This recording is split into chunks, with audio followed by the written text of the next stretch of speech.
Town of Los Gatos Planning Commission meeting of Wednesday, February 28th, 2018 is now in order. Mr. Paulson, will you call the roll? Thank you. Commissioner Badami? Here. Commissioner O'Donnell? Here. Commissioner Janoff? Here. Commissioner Hanson? Here. Vice Chair Hudas? Here. And Chair Kane. Here. And Commissioner Birch is excused tonight. She is absent. Thank you. I ask that everyone stand and join Vice Chair Hudas in saluting the flag. Please join me. I pledge allegiance to the flag of the United States of America and to the republic for which it stands, one nation, under God, indivisible, with liberty and justice for all.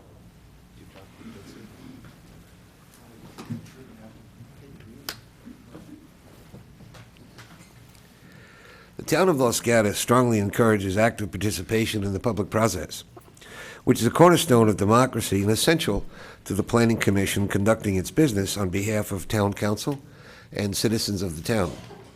There's several ways for members of the public to participate in the deliberations of the Planning Commission. Prior to a commission meeting, written comments concerning agenda items may be submitted to staff. They are always welcome and helpful.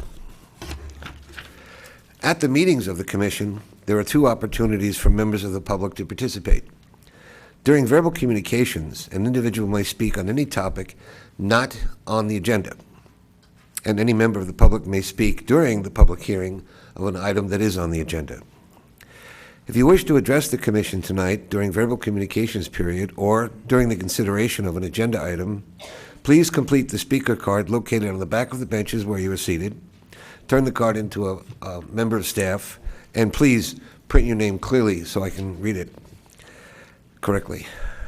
For anyone who intends to speak this evening, I'd ask that you come up to the podium, adjust the microphone so that you are speaking directly into it, state your name and address for the record, and in fairness to all who want to speak at this meeting, it is requested that you limit your comments to 3 minutes. Subcommittee reports. In addition to the service on the Planning Commission, members of the Commission serve on several town committees.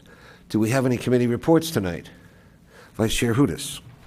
Yes, we had a meeting of the Historic Preservation Committee this evening. We had 7 items, I believe. 202 University Avenue was continued to the end of March. 19 Hernandez, we recommended approval for construction of an addition. 511 North Santa Cruz, we denied the request to remove the property from the historic resource inventory.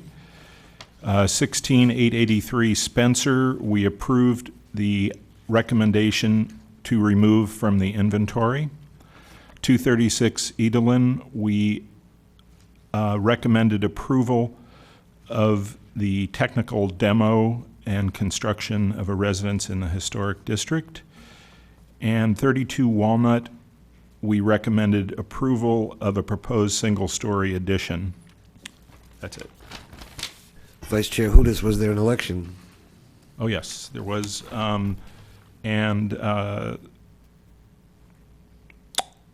Let's see. Nancy Durham was elected chair, and for some reason I was elected vice chair. Thank you. Any other committee reports? We now move to the verbal communications portion of our meeting.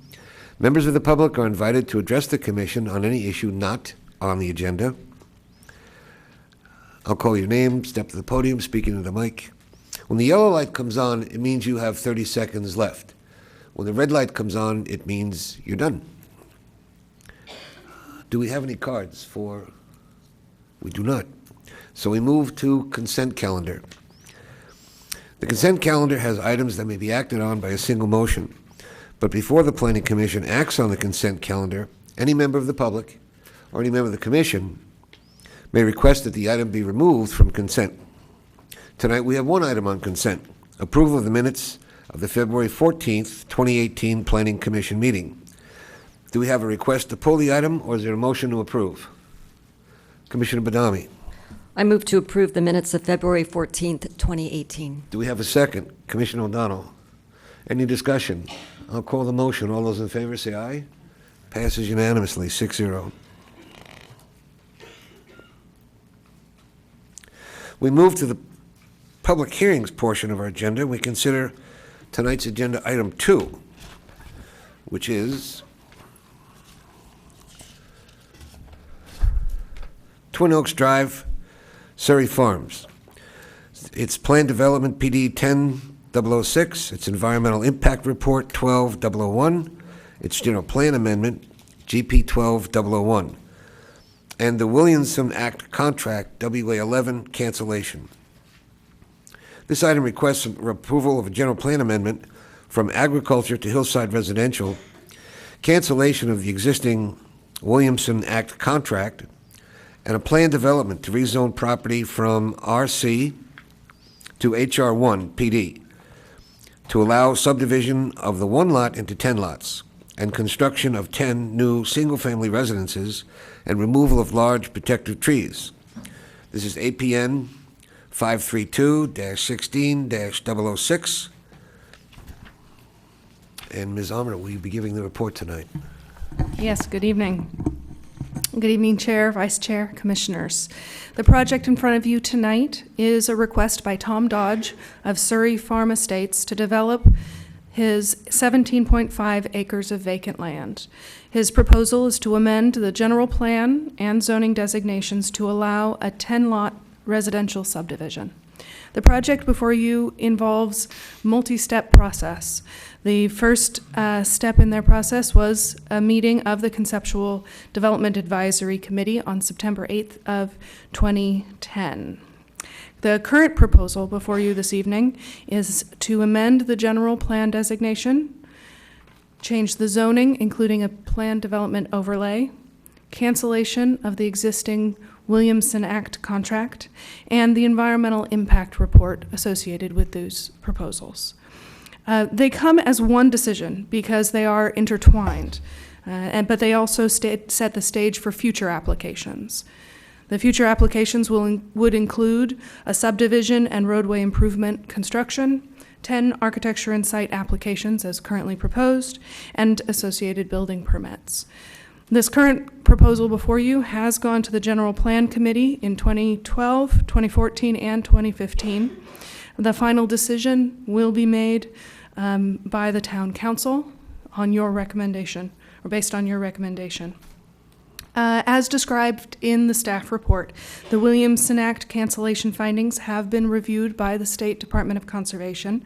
The general plan amendment is necessary for the proposed development because of the agricultural designation applied to all Williamson Act lands.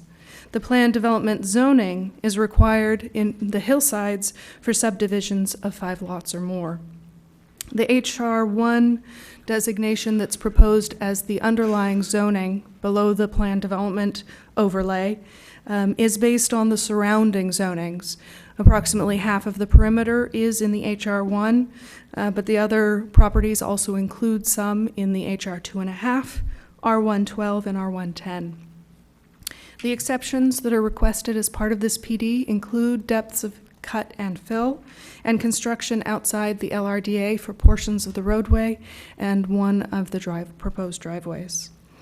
An EIR was prepared, and that included the draft EIR, recirculation of the biological and alternative sections, and a final EIR. All potential impacts were reduced to less than significant with mitigation. There are numerous concerns, as you have seen in your written comments, from the nearby neighbors. In the written staff report, staff recommends approval of the proposed project, but staff also supports consideration of the 2-access alternative described in the plans and in the draft environmental impact report. The 2-access alternative is different from the proposed project in the following ways. The single-access roadway would be split to create 2 separate cul-de-sacs, one with access off of Sierra Vista Court, giving access to 4 of the lots. Second, from Twin Oaks Drive, which gives access to the lower 6 lots. This would avoid the riparian area at both ends of the riparian area and reduce the cuts and fills depths that are requested. Staff recommends that the Planning Commission review the findings in Exhibit 5 and consider recommending approval of the EIR, the GP amendment, the Williamson Act cancellation, and the Plan Development Ordinance rezoning in Exhibit 15. In addition to planning and public works staff, we also have the town's peer review consultants available to answer any questions. This concludes staff's presentation, but I'd be happy to answer any questions. Thank you for that report. And before we begin, let me try framing it. That was an excellent report. I want to boil it down to a few words. We're not voting to accept or deny the project per se. We're either recommending a go, no-go to town council on 5 items: the general plan item, the Williamson Act, the PD application, the EIR, and I intend to put in a comment on the alternatives. Does that frame our work tonight? That does summarize it, yeah. We have questions for staff. Commissioner Hudas. This is probably for the town attorney. I want to be respectful of the information that's provided to us for consideration. And we received a desk item at around 11 a.m. today, which was 62 pages, including, I can't, it's hard for me to tell what's new or what, but it seems important.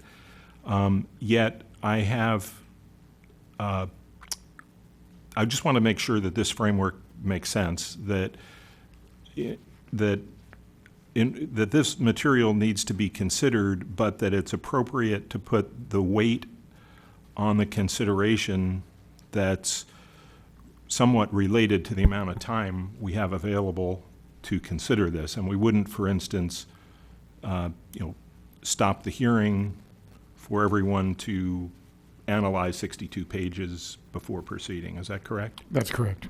Okay. Yes. So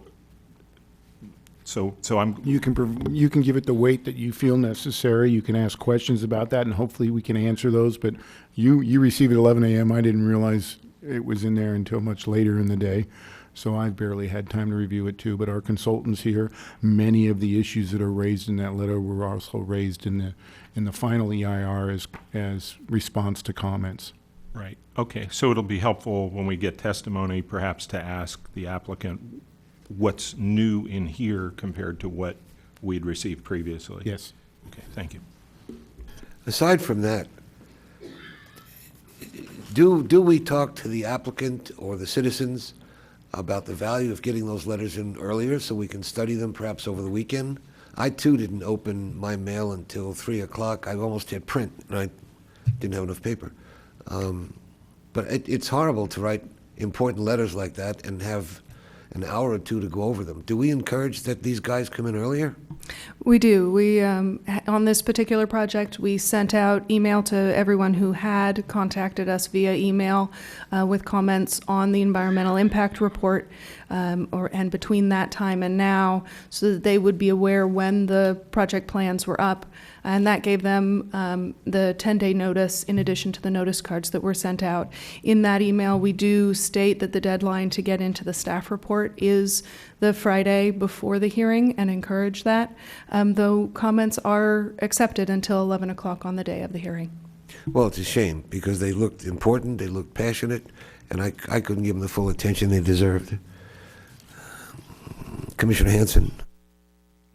I want to hear the comments from the public, so I won't ask too many questions right now. But it seemed to me that, and we also heard this at the General Plan Committee, that the Williamson contract is the Williamson Act contract is kind of the first step, even though it kind of all goes together. And so just a couple questions on the Williamson Act. The timeline, my understanding is I know they filed a notice 2 years ago, or 2.5 years ago, and then they are now asking for cancellation. So there was some mention in the staff report, and I thought at our General Plan Committee meeting, if there was an approval for the cancellation, that the notice would allow the Williamson Act to automatically expire on that property in 10 years, or did I get that wrong? So the notice of non-renewal does result in expiration of the Williamson Act contract after 10 years. In this case, I believe the expiration would be February of 2025. So supposing that this didn't get approved, regardless of any approval process in the town, the Williamson Act contract will expire in 2025. Unless the notice of non-renewal is taken back by Rescinded. the applicant. Okay. And then just one other question on the Williamson Act. The findings that were listed in our staff report are really very similar to what I found online from the state of California. But there was also mention of a resolution that the town council had created, 1979-150. And are the findings that in that resolution similar or exactly the same as the state? So the findings that are required for cancellation of the Williamson Act are the ones that were listed in the required findings you have, I believe it's Exhibit 5. And those are true for the town as well as the state. I believe the resolution that you're referring to has to do with the zoning and general plan designation of Williamson Act lands rather than the findings. Or maybe the review process. There were a couple different resolutions referred to in the staff report, but no specific findings were added in that resolution. Okay, thank you. Commissioner Badami. Would the chair be interested in asking for disclosures from commissioners, because I would need to make one? I was coming to that. Okay. First, let's have a show of hands for people who were able to visit the subject property. And are there any disclosures? Commissioner. I had incidental contact with Jill Fordyce at 191 Long Meadow while visiting the site from her location. Commissioner O'Donnell. Separately, but I did the same thing. And Mrs. Fordyce was very gracious, said hello, showed me her backyard, and that was the end of it. I likewise had incidental contact with some of the neighbors. They simply led me to where the project was, and I listened. I didn't otherwise engage. And then Commissioner Hudis and he climbed on top of the mountain. I wasn't going to do that. But we found the riparian corridor. We walked around, and we got as good a look as you possibly could get. Anything else? Thank you. Questions for staff? Seeing none, I'll open the public portion of the public hearing and give the applicant an opportunity to address the commission for up to 10 minutes. Mr. Griffin, will you be speaking on this matter? Yes, I will. State your name and address for the record. Good evening, Mr. Chair, members of the Planning Commission. We're not on.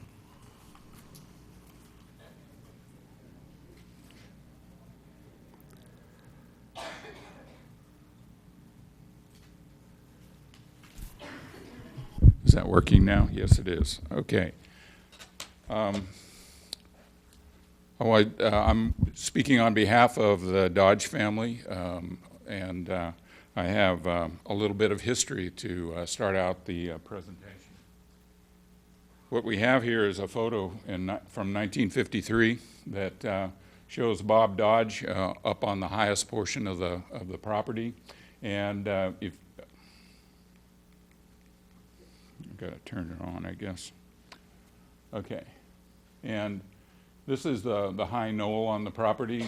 This is, you can see the cut for the Long Meadow Drive. These are pads for the home. The construction has already begun on the property.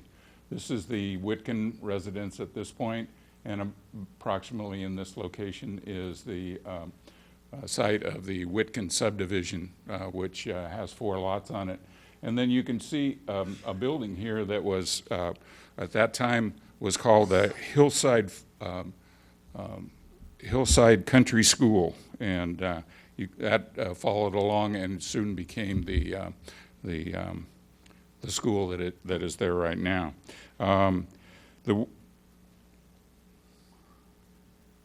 This is a map that was prepared for a tentative map in 1959, and it demonstrates that the the map prepared by Hunt Engineering and labeled as a Excuse me, map. Mr. Griffin, Yes. when you turn your head, could you take the mic with you? Okay, I will do that. Thank you. We don't want to lose a word. Yes. The, it does work.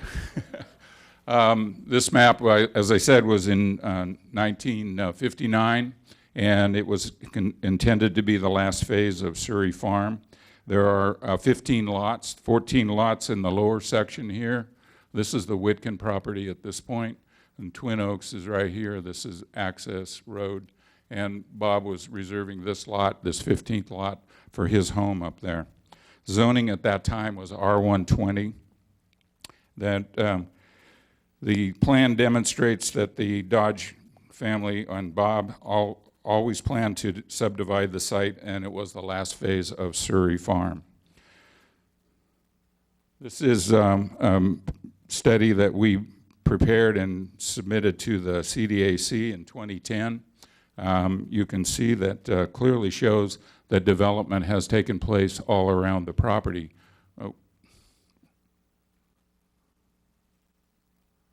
This is the Hillbrook School, and this is Sarah Vista and the other homes at the top of Sarah Vista. This is a large parcel with 2.5 acre zoning in this area and here.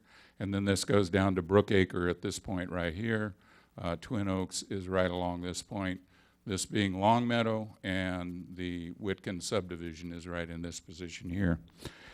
The hillside boundary for this designation in the zoning ordinance is approximately this point across the property. This area is in the hillside. This area is not in the hillside development. The 2.5 acre zoning, as I said, is in the upper portions here. The 1 acre is adjacent on Brookacre, and then this is R110 in the Twin Oaks area, the original subdivision, and this is R112 for the Whitkin subdivision.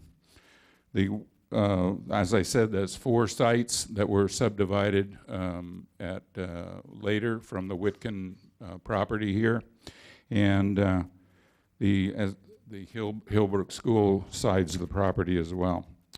So for preliminary discussions with staff in 1959, Bob reviewed that. He has over the time reviewed it with the with staff, and at one point Bob granted an easement across the property for allowing the development of the Brookacre subdivision, and most recently the Whitkin subdivision that utilizes that sewer. When placed in the Williamson Act, it was a simple 10 years at the time, so that in 10-year contract, at the end of 10 years, it would automatically expire. Along the way, the law was changed to a rolling 10 years. The town placed the property in the RC zoning designation as a holding zone for future development. At one time, the town envisioned connecting Brookacre across to Shannon Road. That was before Sarah Vista was developed. Our proposed plan uses access from Twin Oaks. So this, wrong button.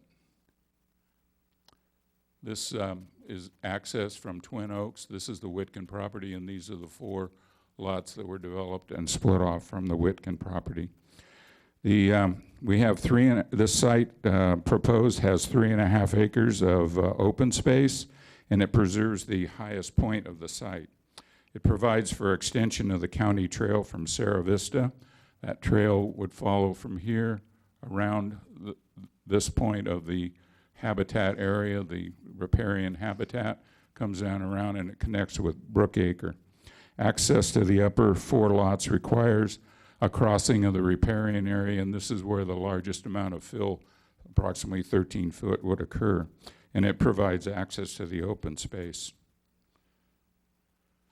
We originally submitted for a straight R140 rezoning, and then we resubmitted as a PD and showing private streets as required by the Public Works Department.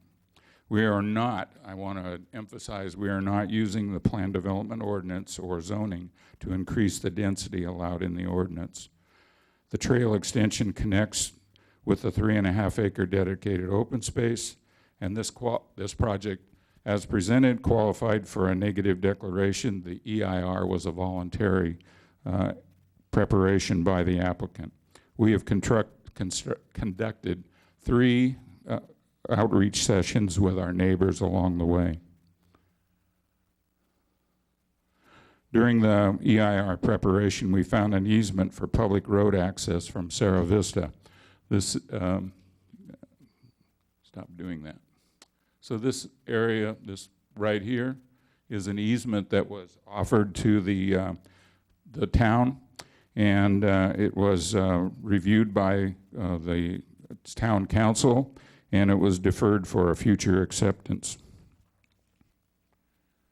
So utilizing that access, we developed this 2-access property, 2-access version, and this would be through this section right here off of Cerro Vista would serve the upper 4 lots, and Twin Oaks would serve 6 homes on the lower side of it. The alternate plan eliminates the need to cross the riparian habitat corridor area here, but it still allows for the trail extension to come up the road here and follow through and around the habitat area and connect with Brookacre.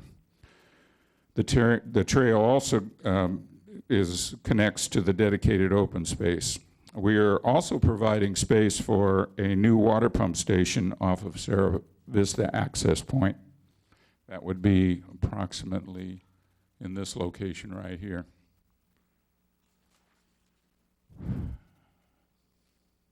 As stated in the EIR, this plan is considered environmentally superior. 4 homes would have access via Cerro Vista and 6 homes access via Twin Oaks. This site reduces traffic on Twin Oaks by 40%. San Jose Water has indicated to us that there is a current need for a new pump station as the existing pressure on Cerro Vista and the homes above is below the minimum needed pressure. This pump station is needed now and is not because of this application. After being denied by other property owners, we have offered San Jose Water Company a location for this station. The site shows dedicated 4 acres of open space, and there is no road crossing the riparian habitat. Each home will be processed for a separate ANS review.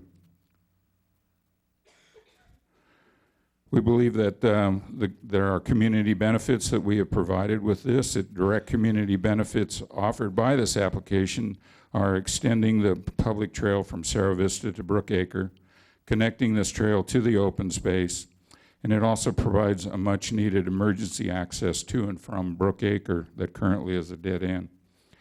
We provide land for building the much-needed pump station serving the homes above this site, and it provides a dedicated 4-acre open space. In summary, this proposed alternate plan provides for sale housing that will add to the town's housing element commitment. We respectfully request that you recommend approval to the town council, and we are available to answer questions. Thank you. Mr. Griffin, when we go to the other portion of the public hearing, would you fill out a speaker card, please? I will do that. Questions for Mr. Griffin? Commissioner Hanson. As I understand it from the staff report, we're being asked to approve the single access version, and maybe I misunderstood that, but since the 2-access version is environmentally superior by the EIR, and you noted all the benefits of it, why wouldn't we be looking at that instead? That's our recommendation, our request would be to approve the 2-access plan. Okay, well, we can talk to staff about that because the conditions kind of lined up more with the 1-access alternative. And then I had a question about the open space. So I think you answered my question. There's a question of maintenance and then there's access. So I understand the maintenance is you would be maintaining the private roads because that's the way we do PDs in the hillsides. And then also you would be maintaining the open space as opposed to the town?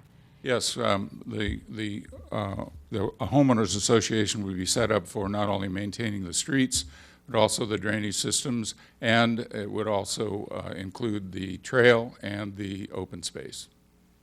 Okay, and your intent as far as public access, it sounded like the public trail was going to connect to the open space. So are you intending for the residents that, live in the neighborhood on either side to be able to access that area if they? I think that's one of the requirements of the trail, is that the public be allowed to access and utilize the trail. And we have purposely put it through the common area or the open space area so that it can be utilized as well. Okay, I didn't see a public access easement in there, but maybe I missed that. Okay, thank you. Just to clarify, does that mean that the open space is available to people that don't live there? It's not available to live there, it's available to use on an incidental basis So I along mean, with the people who trail. don't live there, I could go up and use that open space. Yes. Thank you. Commissioner Hudas. So I have a follow-up question to that. I'm looking at sheet A1A, and I'm looking at Street B, which seems to be the access closest to the open space.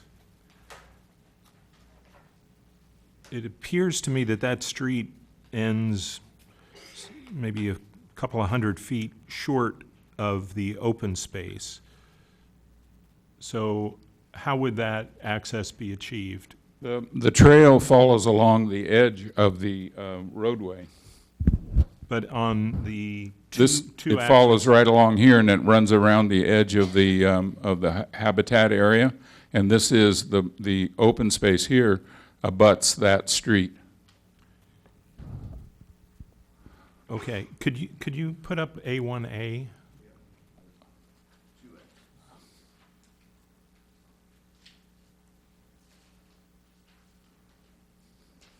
This one? This A1A? Oh, I don't have that one.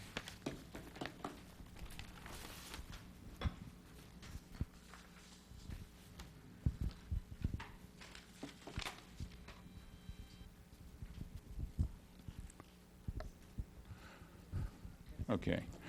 So this is the open space, Yes? and this is the trail following right along here, and it circles around the end of the habitat area, comes down along here, and then connects with Brookacre. Okay, but Street B ends, correct? Street B ends at this point right here, but the trail continues on through. So this is the trail. It comes up and it crosses over and then comes around this point.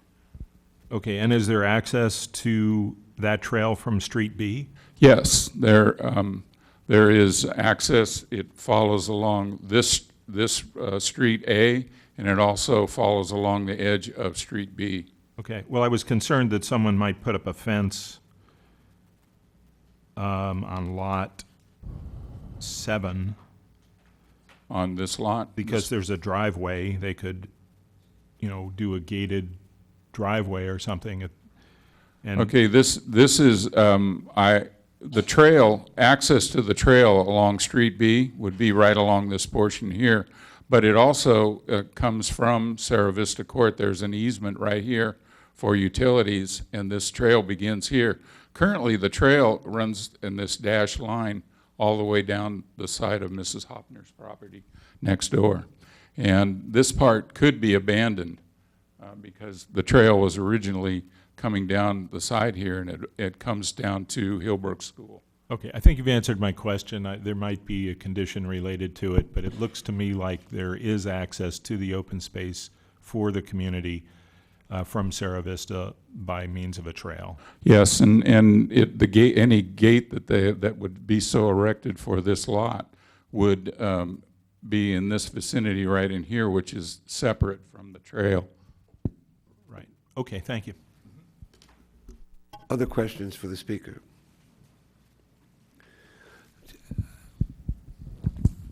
Maybe this is the time to do it. The EIR, the draft and the final, are really extraordinary documents. And the issues of potential significant impact, because this is so rural and currently pristine in its ruralness, a lot of the conditions that are addressed in the EAR had to be mitigated. And the mitigations were admirable, creative, seemed to address the issue. But time and time again, it said that the continuance of these mitigations would be under the responsibility of the HOA. And then I got concerned. Mr. Griffin, do you know how that works? Is there 10 members of the HOA, and do they all have rakes and barrels? I mean, how do we manage their management of all the many, many mitigation items in the EIR? Well, what we've tried to do is address that in such a way that some of the items are in place on a more permanent basis. One issue, for instance, is there's a very large oak tree that's in this position right in here, and we are going to be putting some very large rock boulders that we worked out with the arborist, the town's arborist, so as to eliminate any possibility of grading or modifications around that tree. And it's on the cover of her report as well. It's a magnificent oak tree that should be preserved, and rightfully so. In addition to that, we have a 10-foot setback from all of the habitat area that allows for the building space to be, and the roadways to be constructed outside of that. The mitigation factors involved there are the responsibility of the homeowners association, as you say, but they will be under the auspices of the town to see that they are enforced. Thank you. Commissioner Hudas. I had a question about Lot 7, which is the one that adjoins the open space. And have you done the calculations on the LRDA on that lot? And I'm just looking at whether, due to the steepness of that side of the hill, you've been able to be completely in accordance with the LRDA. Yes, I believe that's like a 28% average slope on that site. And what we've done is this property line here is been modified to allow for preservation of the highest areas of the site, the high point. The building site is in the LRDA. What the request is for this roadway to be graded up, which is outside of the LRDA. That is one of the exceptions. However, that is also following a roadbed that's already cut there, so it's an existing access road that's on the site right now, and we were utilizing that. So that, because I walked that today, and didn't strike me that it was a road. It struck me that there was some grading there at one time, maybe a long time ago, but do you really consider that to be a road? Well, I would consider it the beginnings of a road. I know that I've driven on it before, so it is passable. Okay, thank you. Other questions for the speaker? Thank you, Mr. Griffin. Thank you. We now invite comments from the public, and this is going to be a short meeting. I need speaker cards on the benches in front of you.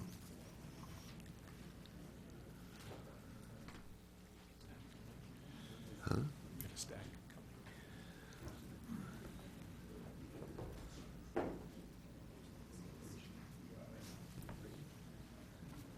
Did I not say that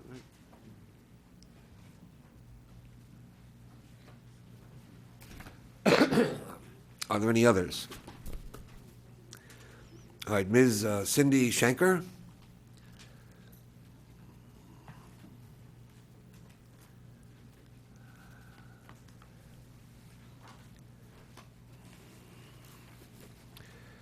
Ms. Shanker, adjust the mic, and for the record, give us your name and address, please. Is that okay? Oh, that's loud.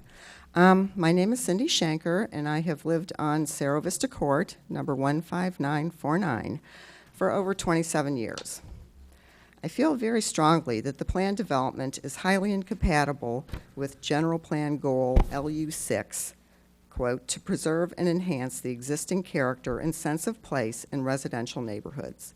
Both the Cerro Vista and Twin Oaks neighborhoods are long-established neighborhoods whose character and sense of place would be adversely affected by this development. I'm sure you will hear a lot about that from others through written comments and here tonight, so I'll only say that I believe the planned development will destroy much of what has made our neighborhood a place that we love. And that is my number one position. Number two, I do have a question, I guess, to pose to you. I don't necessarily expect you to answer it tonight, but I hope that you will think about it.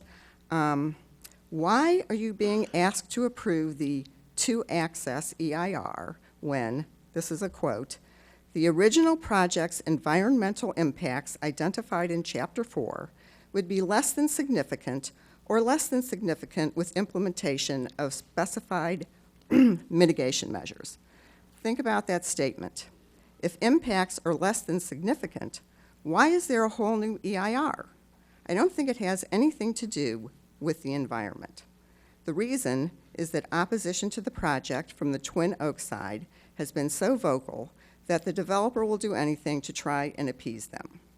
Cerro Vista Court is a small cul-de-sac that doesn't have enough residents to compete with the level of opposition from the other side. As a result, you now have only a two-access proposal to consider that involves constructing a road on Cerro Vista Court. So our cul-de-sac of 5 houses would now have a road across one neighbor's property to access 4 more houses. That's a huge increase for our small neighborhood. I believe there are potential issues with the easement, which was never intended to be used for access to the Dodge property, other than the separate utility easement. This property was never part of our development and should not become part of it by taking land from one of our neighbors for the road. Tom Dodge is willing to provide access for the entire development through his own property, and as noted, the environmental impacts would be less than significant or less than significant with mitigation. You should think about that before you approve a plan that involves taking land from an owner who hasn't offered it. And then I wanted to comment that the owner of the property proposed for the road hasn't moved into their home. They had no knowledge of this development. It was not disclosed to them, not your fault, but it seems a little inappropriate to be discussing it without their knowledge. Thank you. Questions for the speakers? Commissioner Badami. Ms. Schenker, I read your letter that we received today at 10:58 a.m., and you talked about 10 lots being too dense and that the number of lots should be reduced overall. How many lots do you envision be developed on that site? I mean, I would say half of that number. I'm throwing that out, but I think that 10 is pretty dense. So that would be a number that, to me, would seem more reasonable and more in keeping with the character of the neighborhood. Would have less of an impact. Thank you. Commissioner O'Donnell. What is the size of your lot? 1 acre. Thank you. It's a little over an acre, but about. Commissioner Hudas. Thank you for your thoughts on this. And it's, again, as some of my fellow commissioners have expressed, it's a little strange that we're considering an option that wasn't the one that was the proposed option. But to be explicit, what is your explicit preference between the 2-access and the proposed 1-access? Well, my explicit preference is for the proposed 1-access because I live in a house that is right across the street from where the 2-access road is going to go through our neighbor's property. Okay, thank you. Okay. Anybody else? Thank you very much. Thank you. Maggie Lee. We can't do that. Thank you. Hi, my name is Maggie Lee. I'm here on behalf of the new owner of 15955 Cerro Vista Court. Actually, Cindy alerted us about this coming issue last Friday, so this has come to us as a complete surprise. That was never disclosed to the new owner, and so as this afternoon, they were actively engaged a new legal counsel to look into it. Because during the transaction, we know there was a utility easement. We did not realize the city could use easement to create access road. So that's the current stand of the new owner. They will oppose this two access proposal, and they were engaged the legal counsel to look into this issue. Yeah. Thank you. Questions for the speaker? Commissioner O'Donnell. I assume that the easement we're talking about is recorded. Yes. Have you read the easement? Yes, we did. And But- did you see that it does permit vehicular and pedestrian access? No. You think it doesn't, or you didn't see it? Which? The preliminary title is said there was a utility easement. Did you read the easement? Not what the prelim said, but what did you read the easement? No, I did not. Okay, thank you. Thank you. Commissioner Hudas. Yes, just to clarify, which property are you talking about? I'm looking at, again, A1A, and I'm looking at the entrance from Cerro Vista Court. Yes, 15955. Okay. Unfortunately, I don't have that. Is it the one that's on the east side or the west side? It's just west of the easement, or the pathway. Okay, so it's the one to the west. That's the lot will be affected by this two access road, because part of the lot you would create that access road, basically make portion of the lot probably not usable at all. Okay, I'll have a question for staff on it later. Thank you. Thank you. Other questions for the speaker? Thank you very much. Lee Quintana.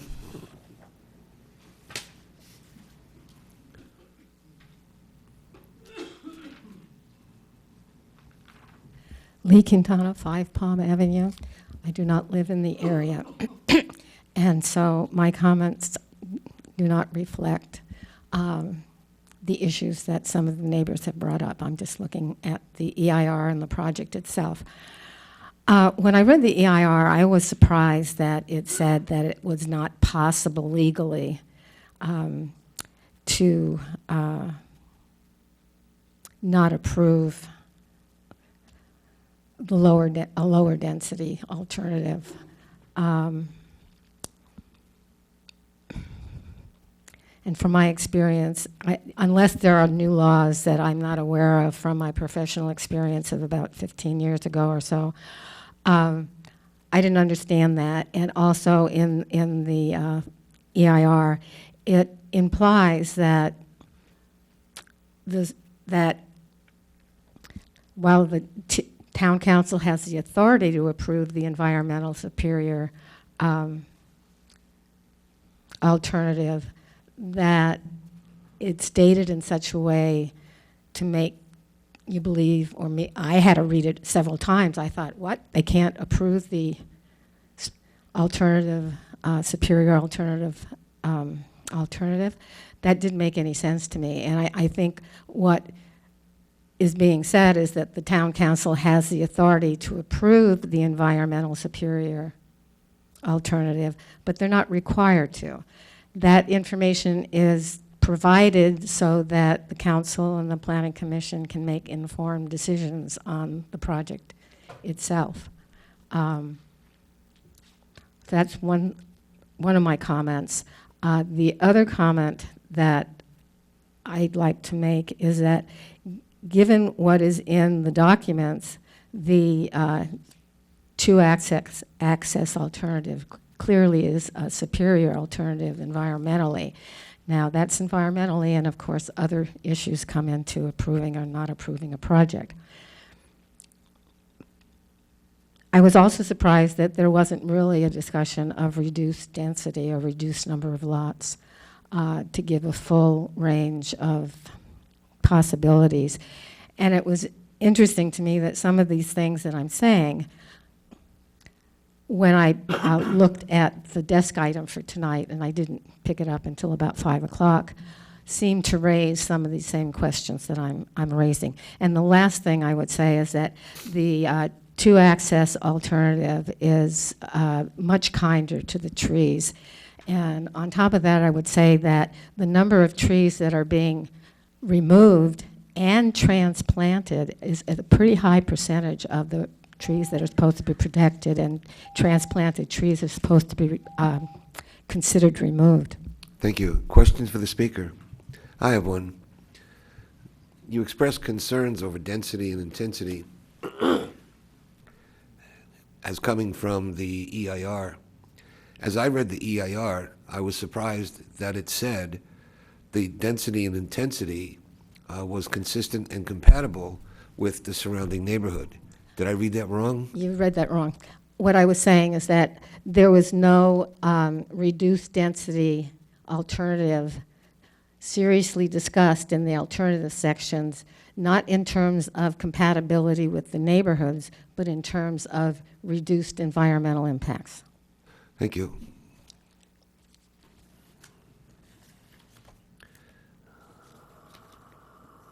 Jill Fordyce?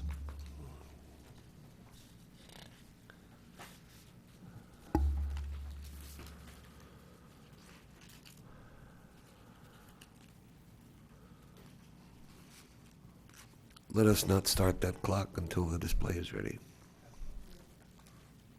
But they didn't know that.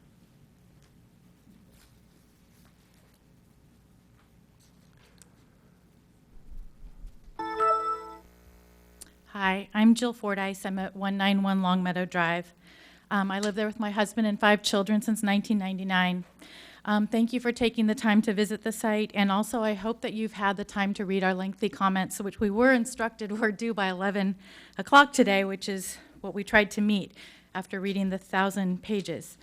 When we purchased our home, the primary features were both the quiet, family-friendly streets and the rural setting, backing up to land that is zoned as resource conservation space. Well, there are many issues with regard to this project, many of which I've written about. I'd like to focus on the fundamental change to the aesthetics of our neighborhood and the natural habitat and the overall inconsistency of this proposed development with the town's stated goals of sustainability and preservation.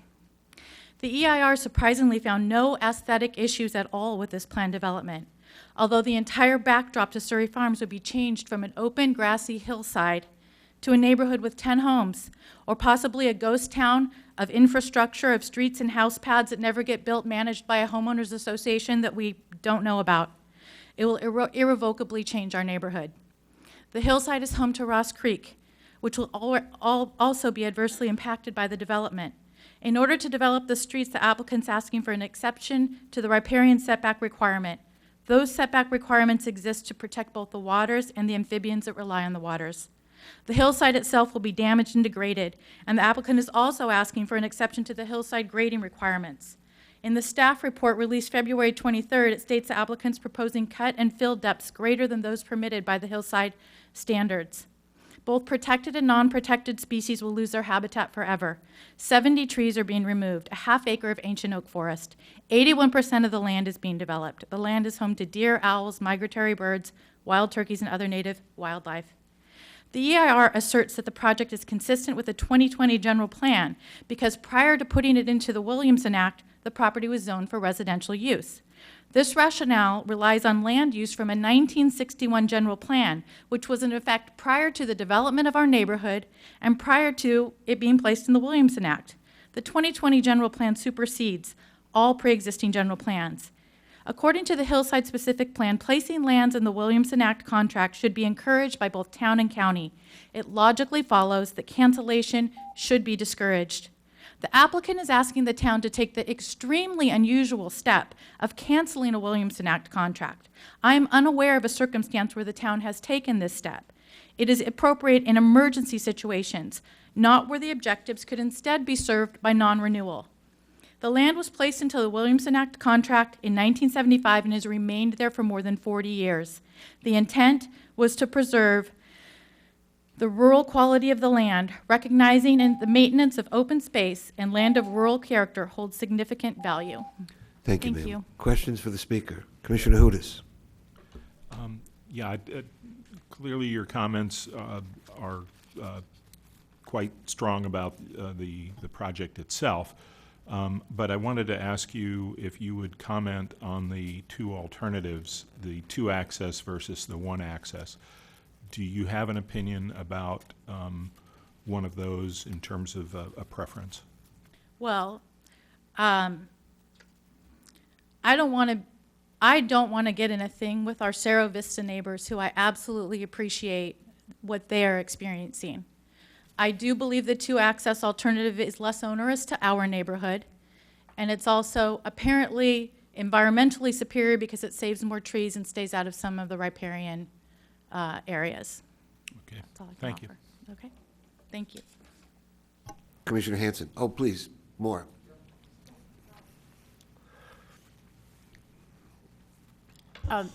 Thank you for your detailed letters. I noted that you had written a detailed letter in response to the draft DIR, and then there was also one in our 62 pages that we had today. I was able to kind of scan through it, but I was hoping maybe you could kind of net out relative to the comments you made about the draft DIR and what you sent in today. What were the main points that you wanted to convey? With regard to the EIR? No. Well, I think that your comments on the EIR were pertaining to the EIR, and that I think a lot of your letter today, if I understood it, was related to the EIR as well. Yeah. So what is the main differences that you wanted to convey to us? I think the main difference that I wanted to point out today is the exceptions that are being asked.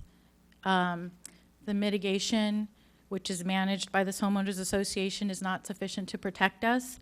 There are now 3 exceptions that are being asked for. There's a grading exception, there's a setback exception, and there's also this Williamson Act cancellation. And a large portion of my response today also focused on this argument that's in the EIR that states that this is agricultural land and it can't be used that way because there would, it's not suitable for agriculture, but it's never been used that way.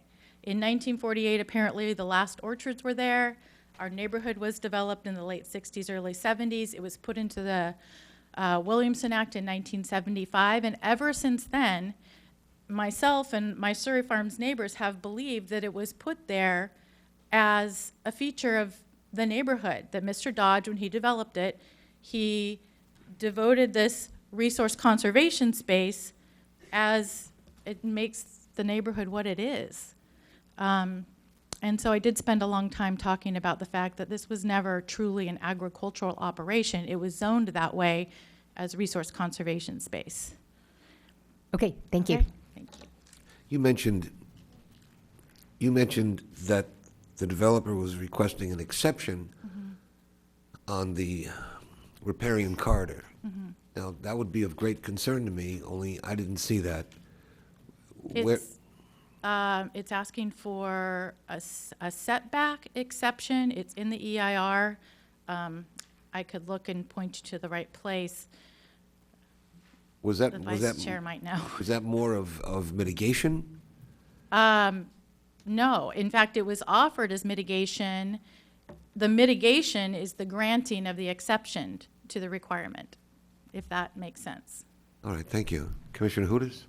Maybe I could just follow up on that for a minute. I'm looking at page 10 of 45 of the DEIR, of the, in the staff report, the findings from the EIR. And it says that that mitigation for this issue, and it offers 3 options. And one option is to use a mitigation bank. Another option is a grading permit with plantings, and a third option is a wetland restoration plan. And we'll come back to the applicant on those options because it seems they're offered to them. Do you have an opinion about which of those options would be the best one? Yes, and just to be clear, we know this is a separate issue. This wetlands issue is a separate issue than the setback issue. Is that your understanding? Yes, correct. It's Yeah. the issue around biological resources mitigation measure Right. 4.37B. Yeah, so our opinion and our beliefs with regard to wetlands restoration is that they shouldn't be able to pay for wetlands to be restored somewhere else, that it should happen on site, if at all possible. Okay, so that would be 2 or 3. Yes. Okay, thank you. Thank you very much. Scott Brown?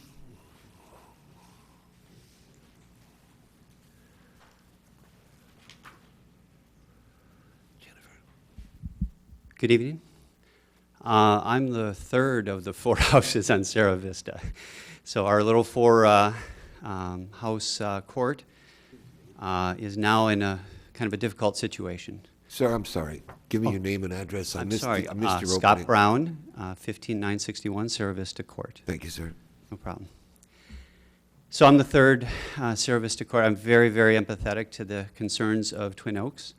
I am an owner of a Williamson Act land that is right next door to this that has 5 acres that I'm preserving and 4 acres that my neighbor is preserving. And I believe very strongly that you should not cancel the Williamson Act land. I believe that covenant is something I should abide by, and so should they. Relative to Sierra Vista, there is a property line that runs down Sierra Vista Court, and there's another one that runs up Sierra Vista Road. It was clearly put there to protect the Sierra Vista community. None of us had an idea that there was a horse trail there. I mean, the little line that goes to that court, you know, the road that they're proposing is actually halfway down it. It's a very small road, and the traffic going onto Shannon Road is dangerous. As we were talking about it among the neighbors, turning onto Shannon Road, if you've done that from Sierra Vista, is a life and death experience because people are flying down Shannon Road at high speed or coming around the blind corner up. And so to add traffic to that very small road and that very small community is a huge issue. But I think it also comes down to fairness. All of us bought the homes and we looked at the property lines and yeah, maybe we didn't do our job to know there's a horse trail there. But you know what? There's no horses that I've ever seen there. And there's a fence, in fact, put in place by these property owners that have been there forever, blocking any access to that trail. So it's clearly not been used. And I think for those new owners that just spoke, it's an incredibly difficult thing to say, we're going to pave a road across the road that the land that you just bought, and the property lines that are there that we all kind of bought against and believe fundamentally that all of you are defending in your very important role. So I believe fundamentally, as a Williamson Act owner, I'm going to defend that. And the hill that looks up from Hillbrook School, in addition to this one, is mine. And I will protect it, the 5 acres that's there and the 4 acres that my neighbors have. And I believe that punching a hole through our neighbor's land on Sierra Vista Court is a very bad idea for the traffic, for the safety of our children. It's not prepared for it. I don't think proper due diligence was done on this option 2. And it's a surprise to all of us, but mostly I think it's just about doing the right thing for the 4 people of Sierra Vista Court. I'll take any questions.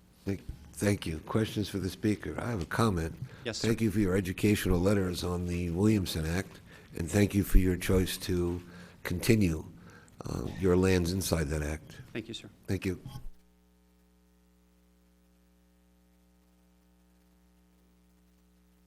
Craig Fordyce?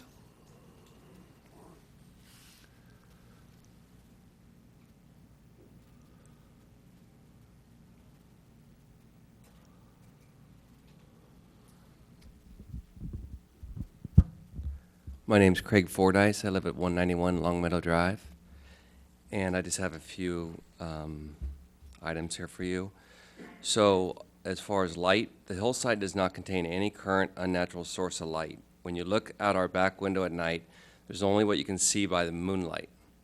The development of a neighborhood on the hill will create multiple new sources of unnatural light and glare from houses and cars and streets, substantially impacting scenic vistas and degrading the visual character of the site and its surroundings. Noise. The hillside also does not contain any unnatural source of noise.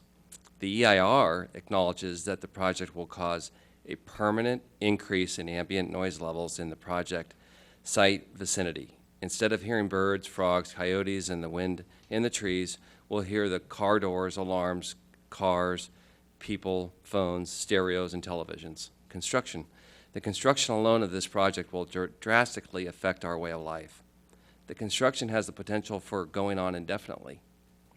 The mitigation measures provide no relief. Construction, with its accompanying dirt, dust, pollution, and noise, are allowed for 12 hours a day on the weekdays and 10 hours a day on weekends and holidays. Traffic.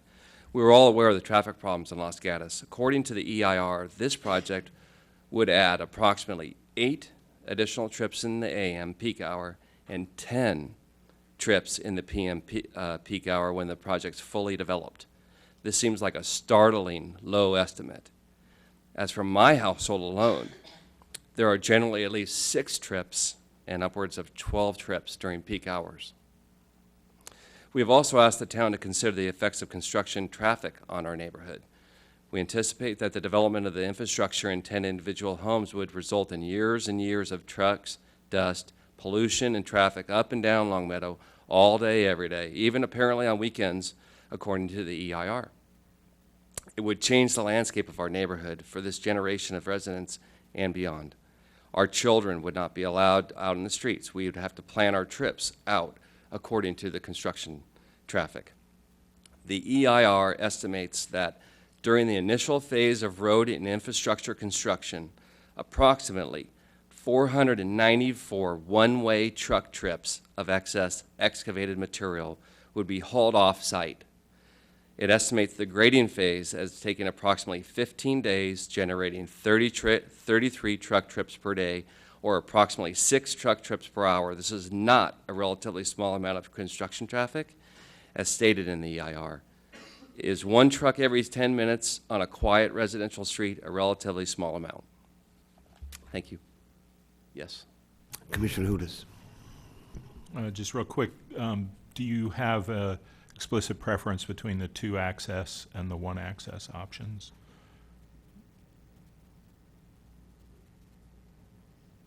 My explicit preference is none. I understand. Okay, thank you. Thank you for the note you left on your door today, giving us access to your property in your backyard. My question is, how big is that dog? He's about 70 pounds, I think. Yeah. See, I thought the note was sort of baiting me in, so I sent Commissioner Hudas in first. Thank you. Sarah Brown.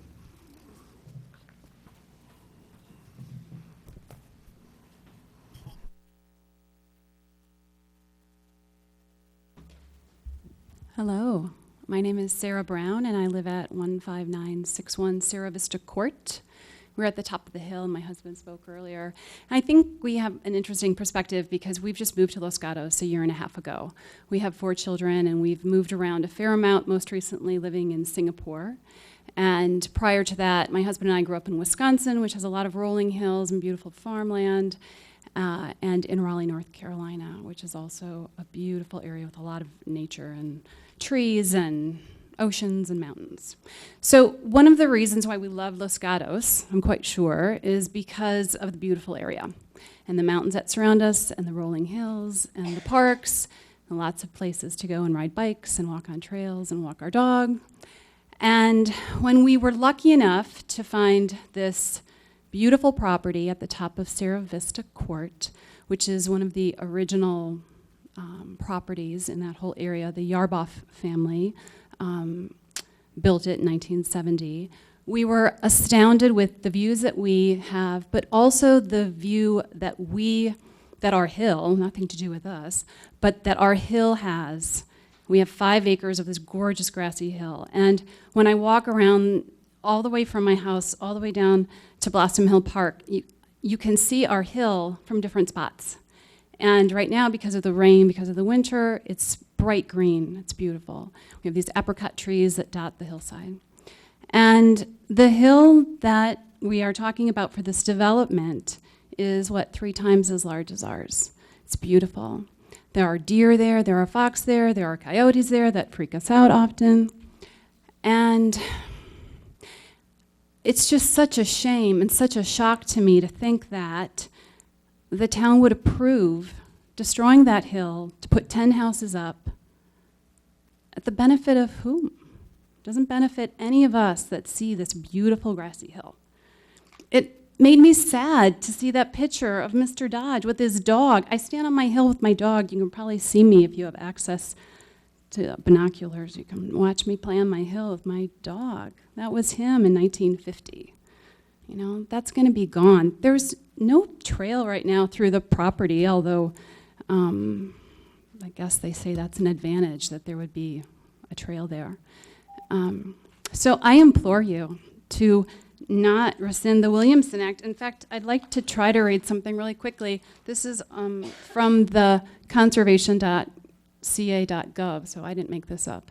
The state of California's Attorney General's office has opined that cancellation of the Williamson Act contract is impermissible except upon extremely stringent conditions. There's all kinds of numbers there for you lawyers. The Attorney General has also opined that non-renewal is the preferred contract termination method. There's more. You can read about it on here. How much more? One more quote. Go ahead. If a landowner desires to change the use of his land under contract to uses other than agricultural production and compatible uses, the proper procedure is to give notices of non-renewal pursuant to section 511245. It sounds to me, and Jill mentioned this, and she's so much more knowledgeable than I am, because I, again, have just arrived on the scene of Los Gatos. Thank you. That there's a lot to this Williamson Act. Thank you. Questions for the speaker? Commissioner Hudas. Do you have an opinion about the 2-access versus the 1-access? I would prefer no access at all. Okay, thank you. Yeah, thank you. Thank you for your time. Thank you.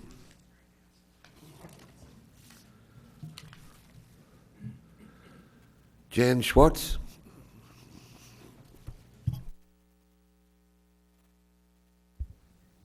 I'm Jan Schwartz, and I live at 15966 Cerro Vista Drive. So if you go in Cerro Vista Court and make a left, I'm actually on the sort of side street there. And my appeal is really, we've heard it here a lot. It's a very rural area. I've been there since 1989. I've been in Los Gatos since 74. I lived farther up on Sioux View. And it's just a beautiful rural area. We have deer and coyote and owls that already are being squeezed, and this would be more. The hill is beautiful. To put another road up across that hill would just be devastating. I'm not sure what the relationship of the homeowners association of the new homes would be to existing homeowners, because they will be traveling down our road, and I'm not sure what say we would have. That's just a question I have. But, yes. Question, Commissioner Hudas. 2 questions. No access. Is your street a public street, or is it a private road? The Cerro Vista Court, where it comes in, is a public street, but then my Cerro Vista Drive is a private road. And is that one that would be encountering public traffic? No, we would on the bottom, and I do want to also second or third or fourth, the concern about traffic coming off of Shannon Road onto Cerro Vista. That is a very dangerous and busy area already. Right. And do you have an opinion about the 2-access versus 1? I would prefer no access. Okay. Thank you. Thank you. Questions? Ma'am, you brought up the dangerous intersection. Yes. Tell me specifically, it's been in other letters. What streets are we referring to? As you're exiting Cerro Vista Drive, Court, onto Shannon Road. Is that Drive? Okay, Drive, onto Shannon Road. You're on a corner, and the traffic is coming down the hill towards town. People come very quickly. I mean, my ex-husband actually was totaled in a car on that curve. All right. It's dangerous, and putting more traffic there is not going to help. Thank you very much.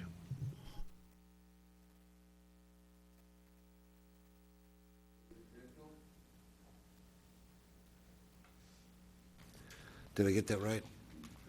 Greenfield.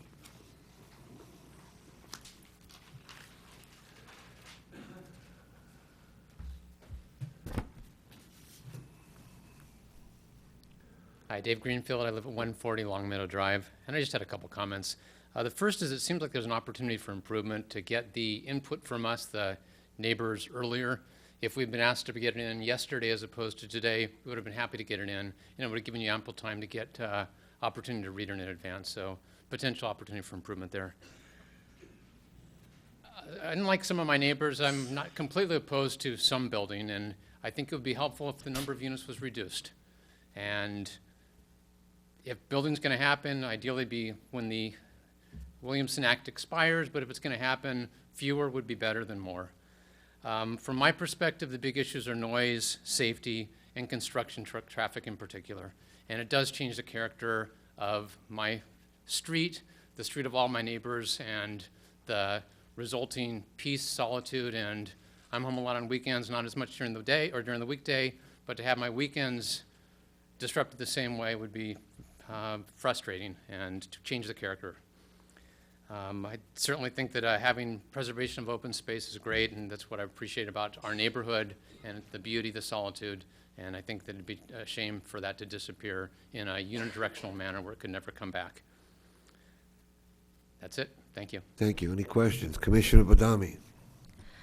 Mr. Greenfield, I did read your letter dated February 26th, receipt date of 11:34 p.m. And you did talk about your preference for fewer lots and as to what you just communicated to us. So how many lots do you envision from a reduction of the 10? 6 would make me happier. Thank you. Commissioner Hudas. Do you have an opinion about the 2 versus 1 access? I'll be less politically correct than all of my neighbors. I'd love to share the pain across 2 different entrances and not have it all inflicted on one side. Obviously, both have problems. Mr. Greenfield, your opening remarks were about notice, 1 or 2 days or something. That made me think, have you or anyone you know been contacted by the developer regarding this project to discuss neighborhood input? Only invitations to the town hall meetings that we've had over the last couple of years. I don't know whether those came from the builder or from the town hall or from the Fordyces, but that's the only input that I've gotten. Thank you very much. Welcome. Thanks. Mark Weiner.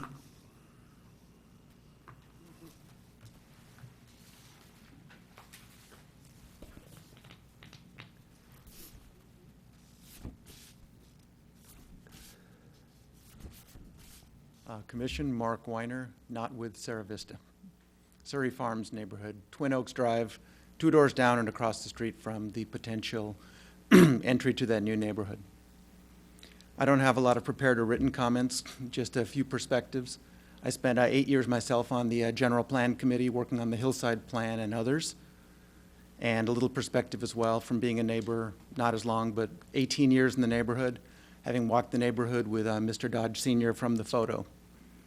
At least in my perspective, having been in Los Gatos most of my 52 years, about 49 of them, 8 years on the committee here and working on the plan, having walked the neighborhood, walked that property many times with Mr. Dodge.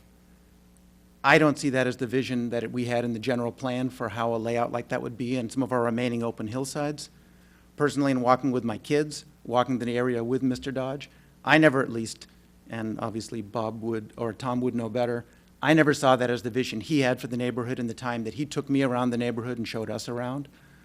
And at least in my time being in Los Gatos again for a long time, that's not the vision, at least that I'd heard in both growing up and again being involved in different groups here in volunteer town government as to what that plan should be. I think a lot of the folks here had brought up it's certainly not what many of us that came in the neighborhood, spending even 20 years ago millions of dollars to buy in that neighborhood, people that have been there 30 and 40 years. I don't think it was any of their views that happened to know the Dodge family a lot better. It was never the plan to be it, or they wouldn't have purchased in the area either. I think it's a financial goal. It's an open capitalistic society, but it's a financial goal of certain people that own it now. But that wasn't the plan for 10, 20, 30, or 40 years probably, hence all those coming in the neighborhood. So that's just my personal view from being here a long time and having been involved in writing some of the plans or updating some of the plans for the 2000 Plan Committee and being on that till 2005. Just my personal perspectives, not any quantitative or looking at the EIR. Thank you. Questions for the speaker? Commissioner Hudis. Two questions. Do you have a vision from your work on the hillside and general plan that this would be developed, that this property would in fact be developed?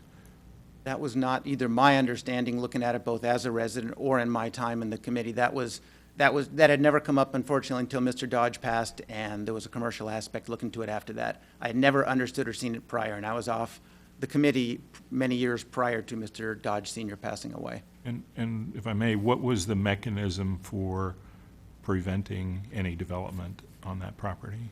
Well, that was the zoning in the Williams Act. Okay. And the question is, do you have a preference on the 2 versus 1 access? I think there's two different sets of answers here.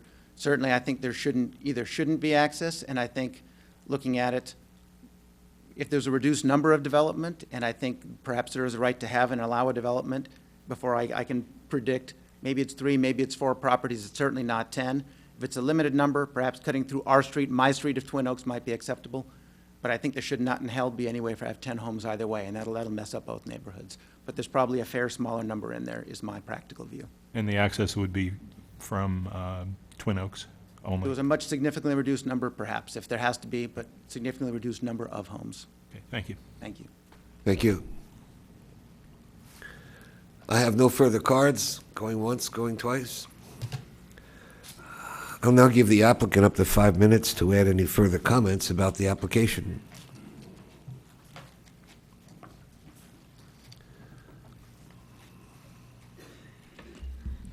Hello again.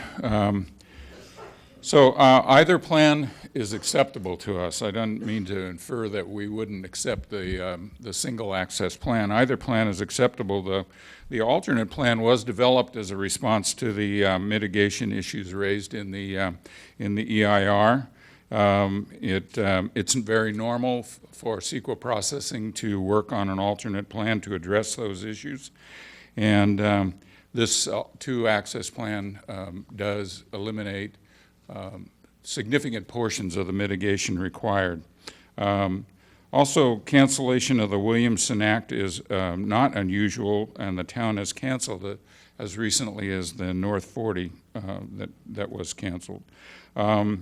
Resource conservation was placed on this property at the time that it was put into the Williamson contract because the town had no other zoning or plan designation to put it in at that particular time. We are not disturbing the wetlands. That's about 365 square feet of wetlands at the very lowest portion of the site against Hillbrook School, and we are actually boring underneath that a minimum of 30 inches to not disrupt the existing wetlands at that point.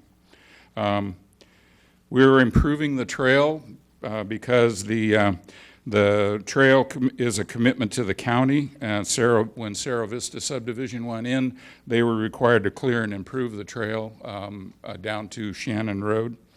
A comment about the no light being on the property. The Fordyces have a light at the gate that they put in to access the Dodge property at the rear of their property.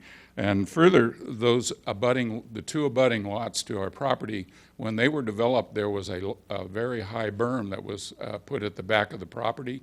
And one property owner has kept that berm. The Fordyces have removed that berm, and that was put there to keep any drainage from flowing onto their property when that subdivision was put in. Are you finished? Let me, I have a couple more things here. The 4-acre, let's see, construction has been going on nearly continuous since 1953.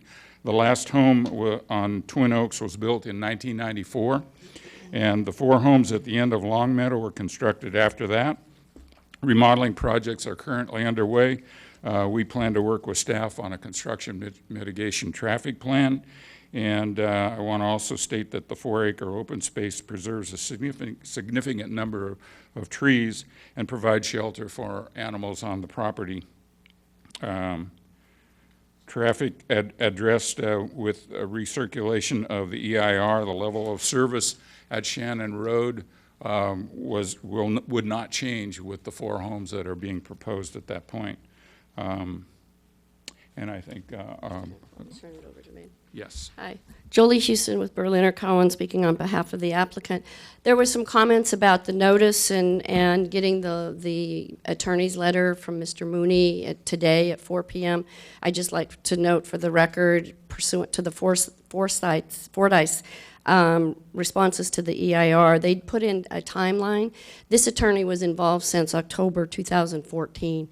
So getting the letter today at the last minute, I don't understand because we didn't get a chance to respond to it. But I will briefly respond to it. He makes some comments about the Williamson Act authorizes the approval of cancellation request only if it finds that the cancellation is not consistent with the purposes of the act and it's in the public interest. That is not what we are coming forward with our non-renewal. We're coming under 51282B. He's citing 51282C. I have our response to our findings that were sent to the Department of Resources, and they concurred with our findings. The other issue I'd like to say is under the CEQA guidelines 51092, you cannot reduce density for a housing project as a CEQA mitigation.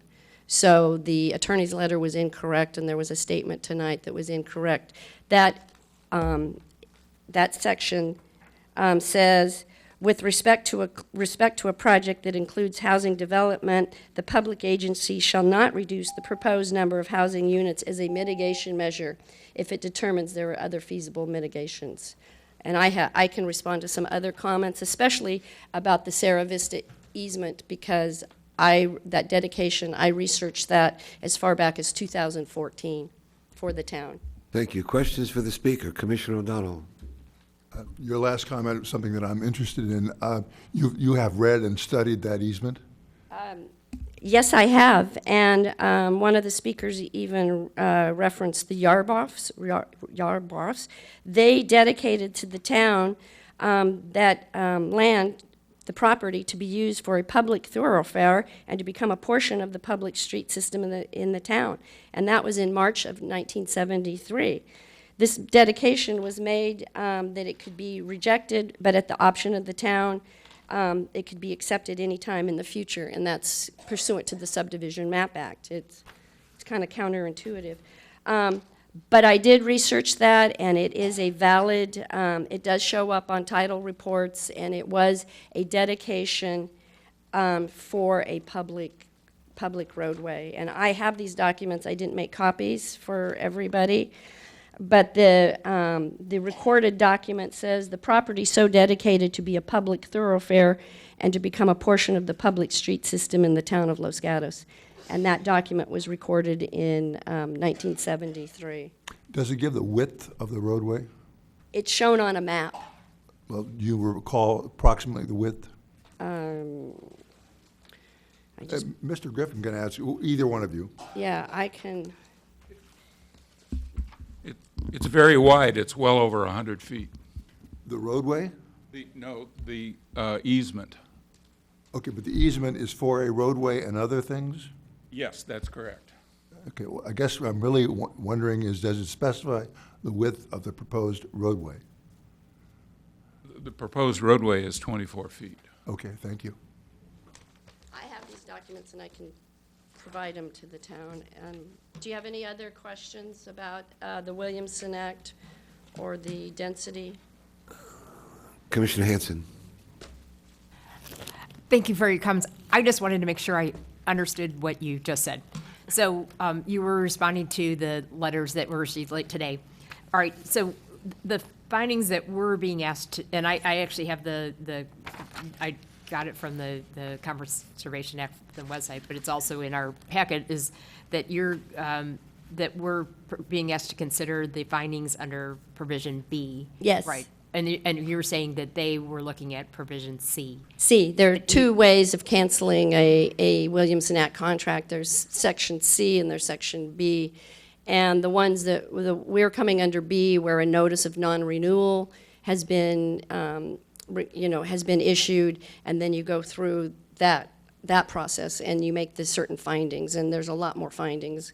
And in our letter, the letter from the town to the State Department of Resources, it listed all the findings of no proximate ag use, or it's surrounded by urban uses, all those findings, and the state concurred and said we'd made these findings. The state will be notified again before this goes to the town council, because they will be the legislative body that will approve a tentative cancellation, and then from a tentative cancellation, it will go to become a cancellation if the conditions are met. Can I just ask a clarifying question on what you just said? You said that the state made the findings for cancellation, but what I read, and maybe I heard it wrong, so tell me if I did, is that they said that they felt that the deciding body could make the findings, but they were not in a position to actually do that at this time. Right. Well, and they wanted us to do it in conjunction with the other. With the general plan amendment, yes, and the zoning, yes. If they don't believe that it's going to meet these findings, they will opine, and they will give conditions or let you know that they don't agree. So they said that based on the information submitted, it appears the town is able to make the required findings. However, the department recommends zoning and general plan amendment changes occur prior to at the same time. So that's what we're doing, because then that way we are consistent with the general plan and the zoning. Okay, thank you. Other questions for the speaker? I lost my cheat card. Commissioner Janoff. Thank you. Just a clarification on the Williamson Act. Who owns the contract? So what are the parties to the contract, and who has the authority to cancel? The property owner and the town are they're in the contract. And like any other contract, the parties can end the contract, but because it's a Williamson Act contract, it's an evergreen, it goes on and on, kind of like the ones you do for historic homes, a Mills Act, where they renew every year, the 10-year cycle keeps going. That's why you give notice to non-renewal. But the contract is between the town of Los Gatos and the property owner. And are they equal parties to the contract, so that either the town or the property owner could issue a cancellation, or is it the burden of the property owner, and does the town have that authority to also cancel? The council can rescind. Unilaterally. Yeah, they can end the contract, but we can petition for a cancellation, and then the town, then we petitioned and we did that, and we also issued notice of non-renewal. So there's cancellation and there's non-renewal, so we're going both tracks. So we're requesting a tentative cancellation. So along the line of the non-renewal, which was initiated in 2015 and will automatically expire in 2025, is there any recourse for the town to step in to prevent that cancellation if the property owner has initiated that track? No. And what happens with the notice of non-renewal, and when we start that path, what happens at the assessor's office, and I don't want to get into the weeds, but they start ramping up the assessments. So at the end of the 10-year period, you've paid the cancellation fee. A lot of people think it's a tax, but it's a fee, but it goes to the assessor's office. So it's 12.5% of the value. Thank you. Commissioner Janoff. I have another question, not related to the Williamson Act, but for the applicant at that time. This is a question about the HOA.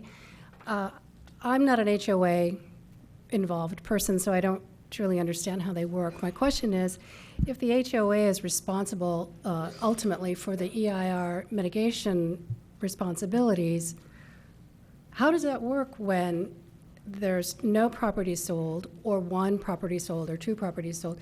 How do the mitigation acts get undertaken such that the preservation as recommended in those findings is happening?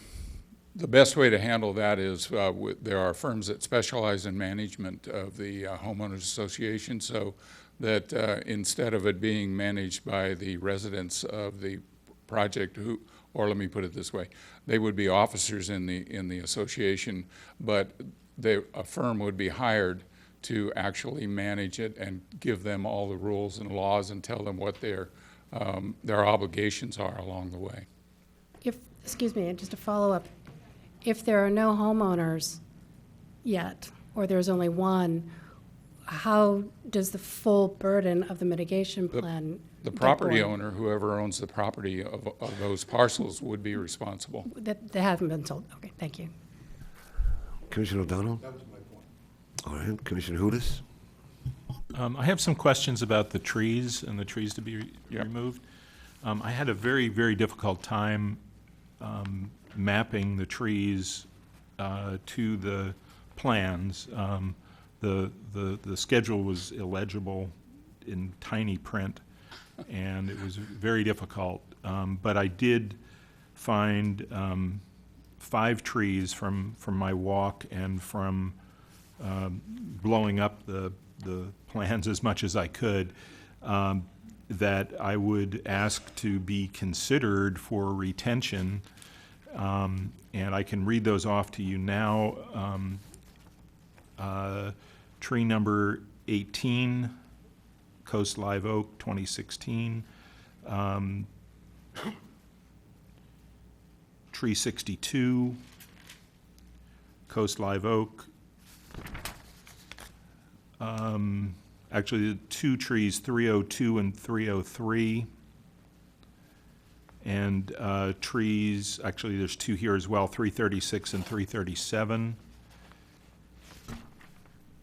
And tree 561.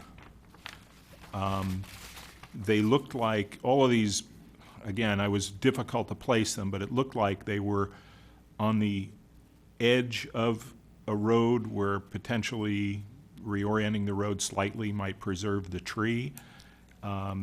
But it was extremely difficult because the X's actually X'd out the tree numbers. Some of the tree numbers, I concur with that. I mean, I assume we're going to get some of this back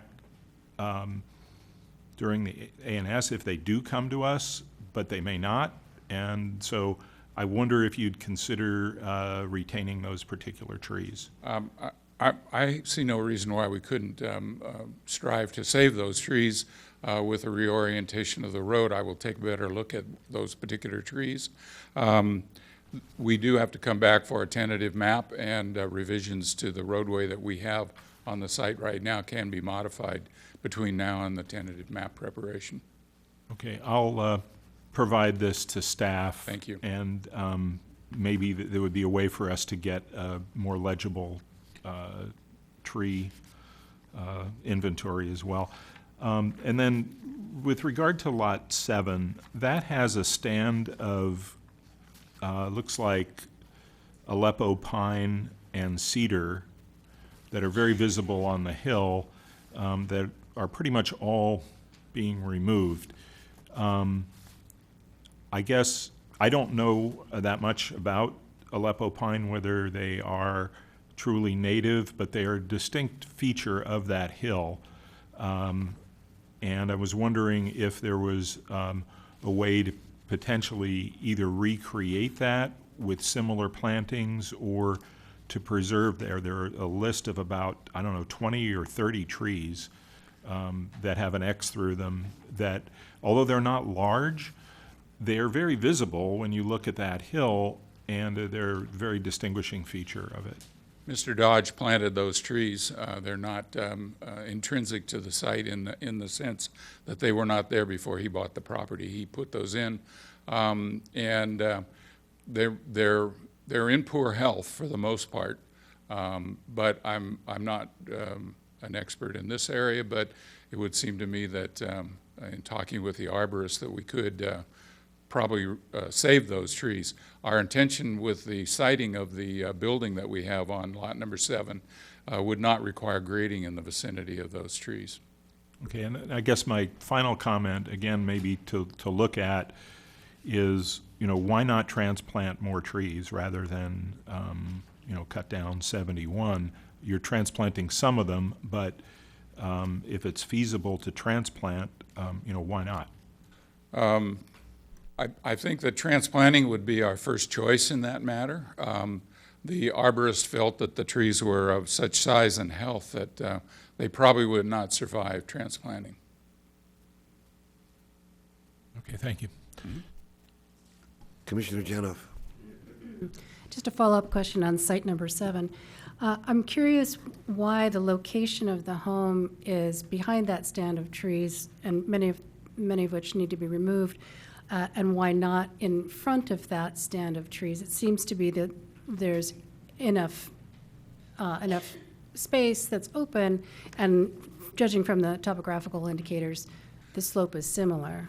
The location of the house that we have defined there is not specific to the only site that you could place on that lot number 7.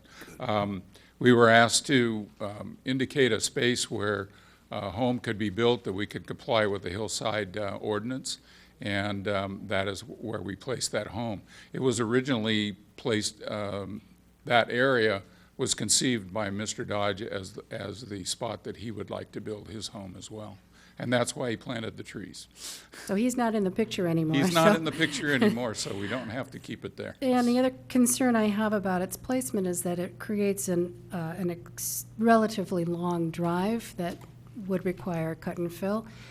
Moving it forward, moving it, as I'm looking at the map, sort of north and west, would create the need for a shorter drive, and that might be more beneficial environmentally. That's entirely possible. I concur. I think that building below those trees might entail some grading in the proximity of those trees, but transplanting and/or replacing those trees with something trees that could thrive would probably be a better choice in that regard.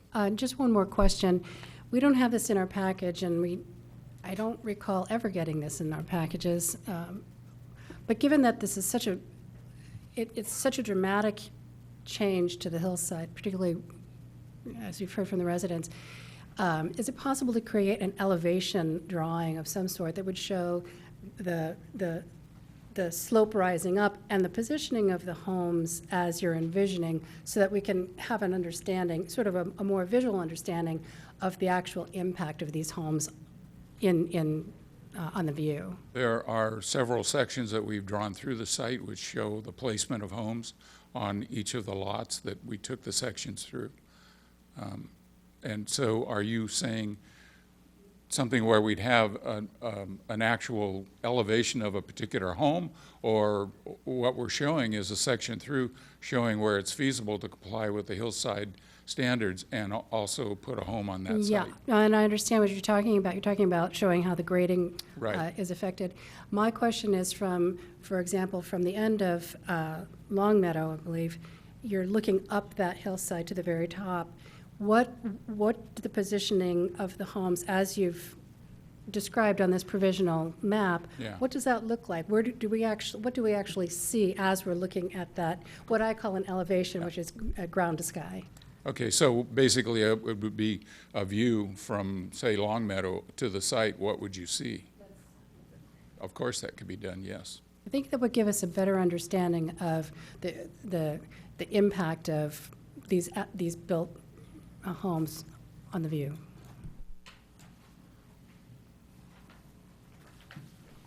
Commissioner O'Donnell. Mr. Griffin, I have a question for you as soon as you're through talking. If this were approved, whether it's 5 lots or 10 lots or 3 lots or whatever, you will have to come back for architectural site approval? Correct. So each of those homes would have an individual approval before the town for any home that's That constructed. would include the precise location of the home? Exactly, on And each it would also parcel. include the design of the home. That's correct. So if you don't have either, and you want to try to draw a map of what it's going to look like, how do you do that? It's still imaginary. That's what I thought. Thank you. Commissioner Hanson? I wanted to ask another related question to what Commissioner Hugh just brought up, and it was about the trees. The environmental impact report doesn't per se go into the trees, and the way that the tree analysis is normally done and is apparently done in this case is you make a proposal and then the arborist makes an evaluation of what the impacts would be given the proposal that you've made. So since we don't really have the concept of least restrictive development area for trees per se, is there a way that you could look at the placement of the roads and see, is there another way to save maybe a few more trees, not just on Lot 7, but elsewhere in the property? Just because the number is so large, with 30 plus 70 being removed, that's nearly a third of the trees.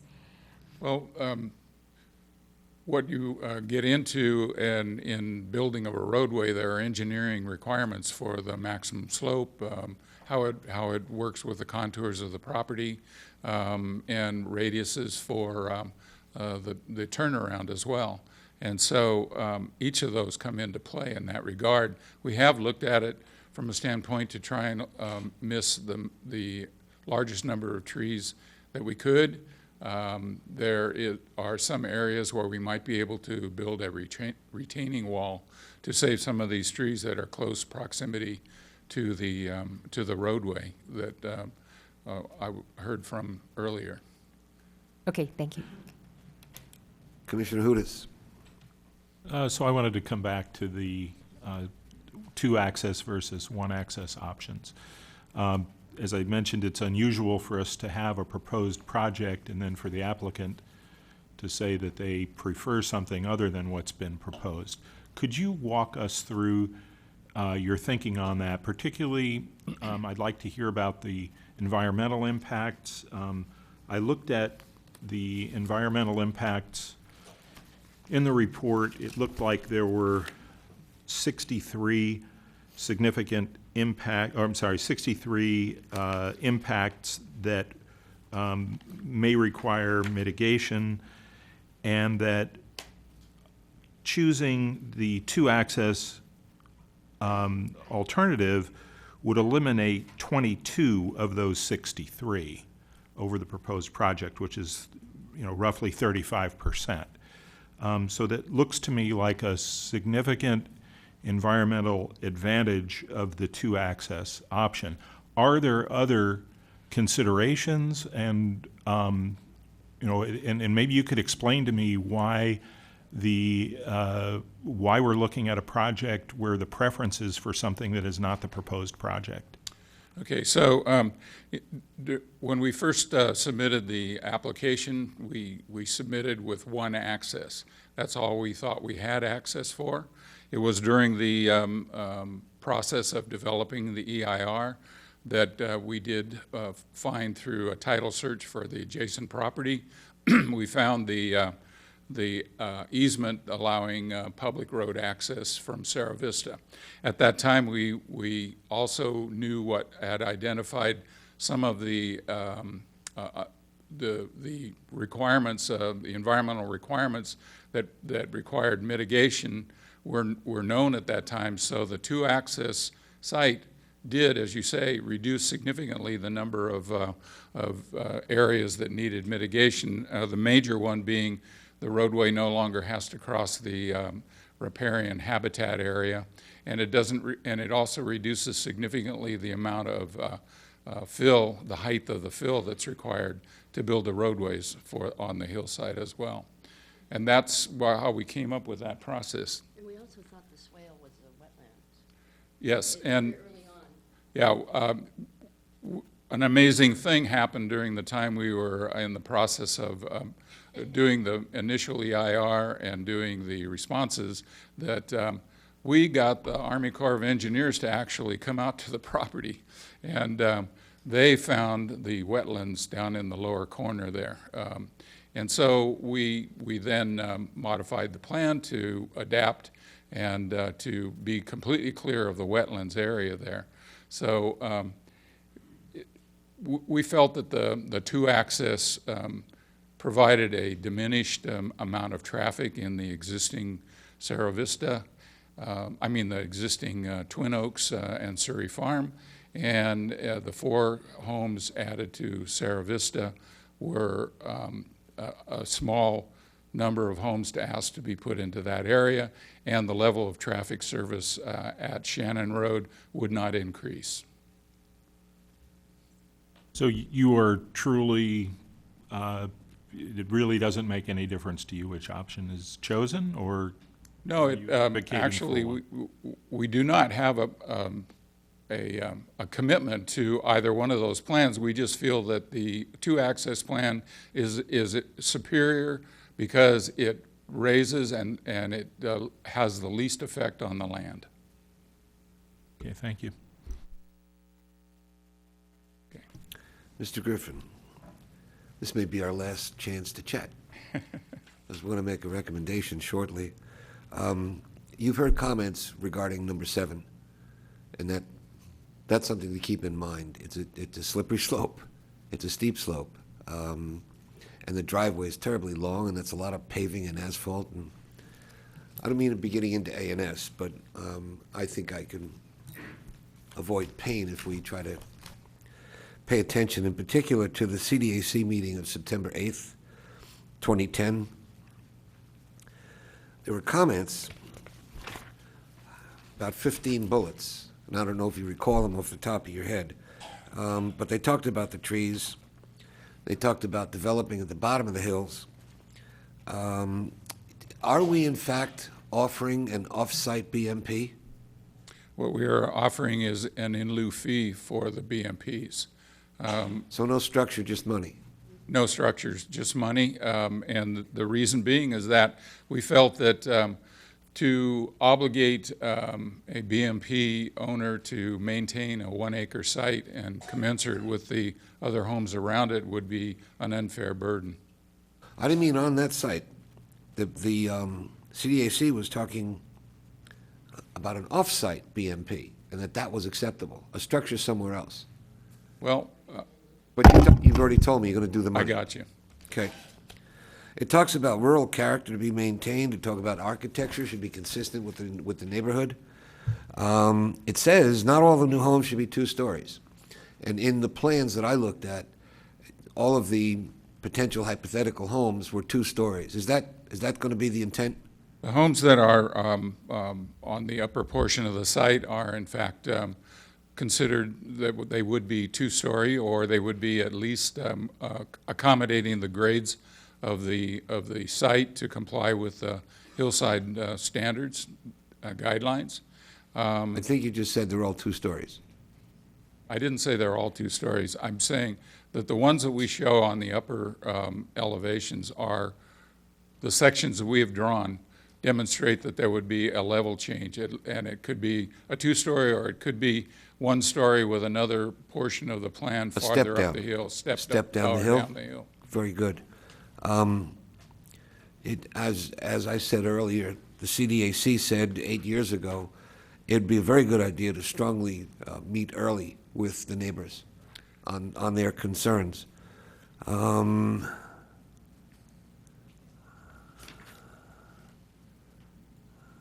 I would take a look at those minutes from the CDAC meeting of September 8th, 2010.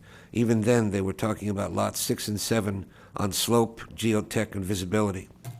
And I would also look at the subjective passion of the general plan when it says how things should be and how things should be preserved in Los Gatos. Those would be good words to pay attention to as guidelines. Okay.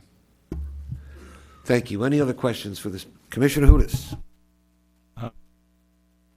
One more on the mitigation for biological resources, measure 4.37B. This would be required mitigation, and there were three options that were suggested here. The way the report is written, or the way the ordinance is written, it would be option 1, 2, or 3.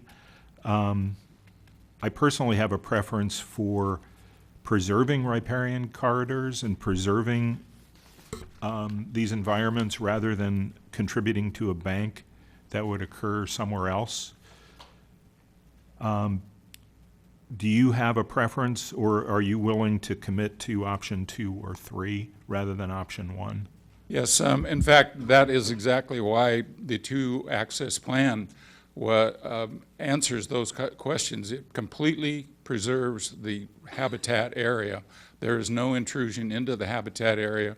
We have created a 10-foot setback from the habitat area, and everything is outside of that. I understand that's for the 2-access, but should the approval be for the 1-access, then this mitigation would be required, and it would require a choice of one of these 3 options, I believe. And so do you have a preference? The roadway crosses the upper portion of the riparian corridor area. We have pulled the trail. The trail does go around the perimeter of the habitat area, but the roadway crosses that. And what we had proposed to do was to build that as a type of a bridge through that area to have minimum effect on the riparian area. Okay, well, if you have a preference, please express it. Otherwise, we'll take it up with staff, so. I'm not sure if I understand when So you say on preference. page 9 of 45 in the ordinance, it requires mitigation. And this is in the ordinance, which is Exhibit 15. And page 10, it outlines 3 options for mitigation.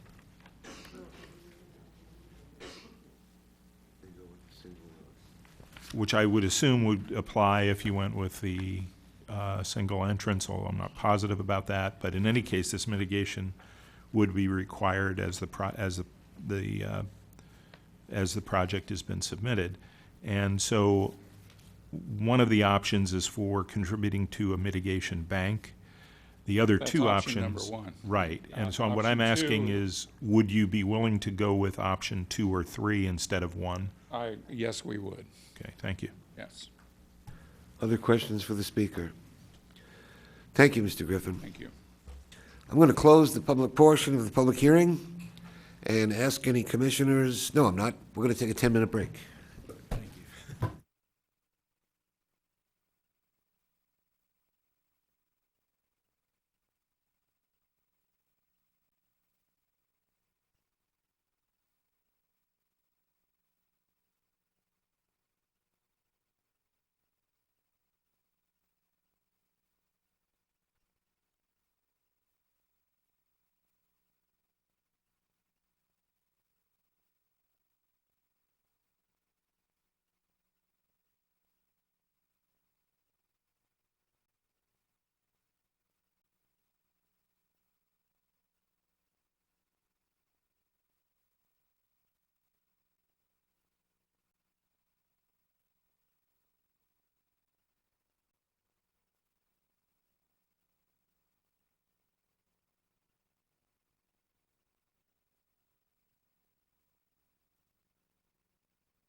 Can we be seated?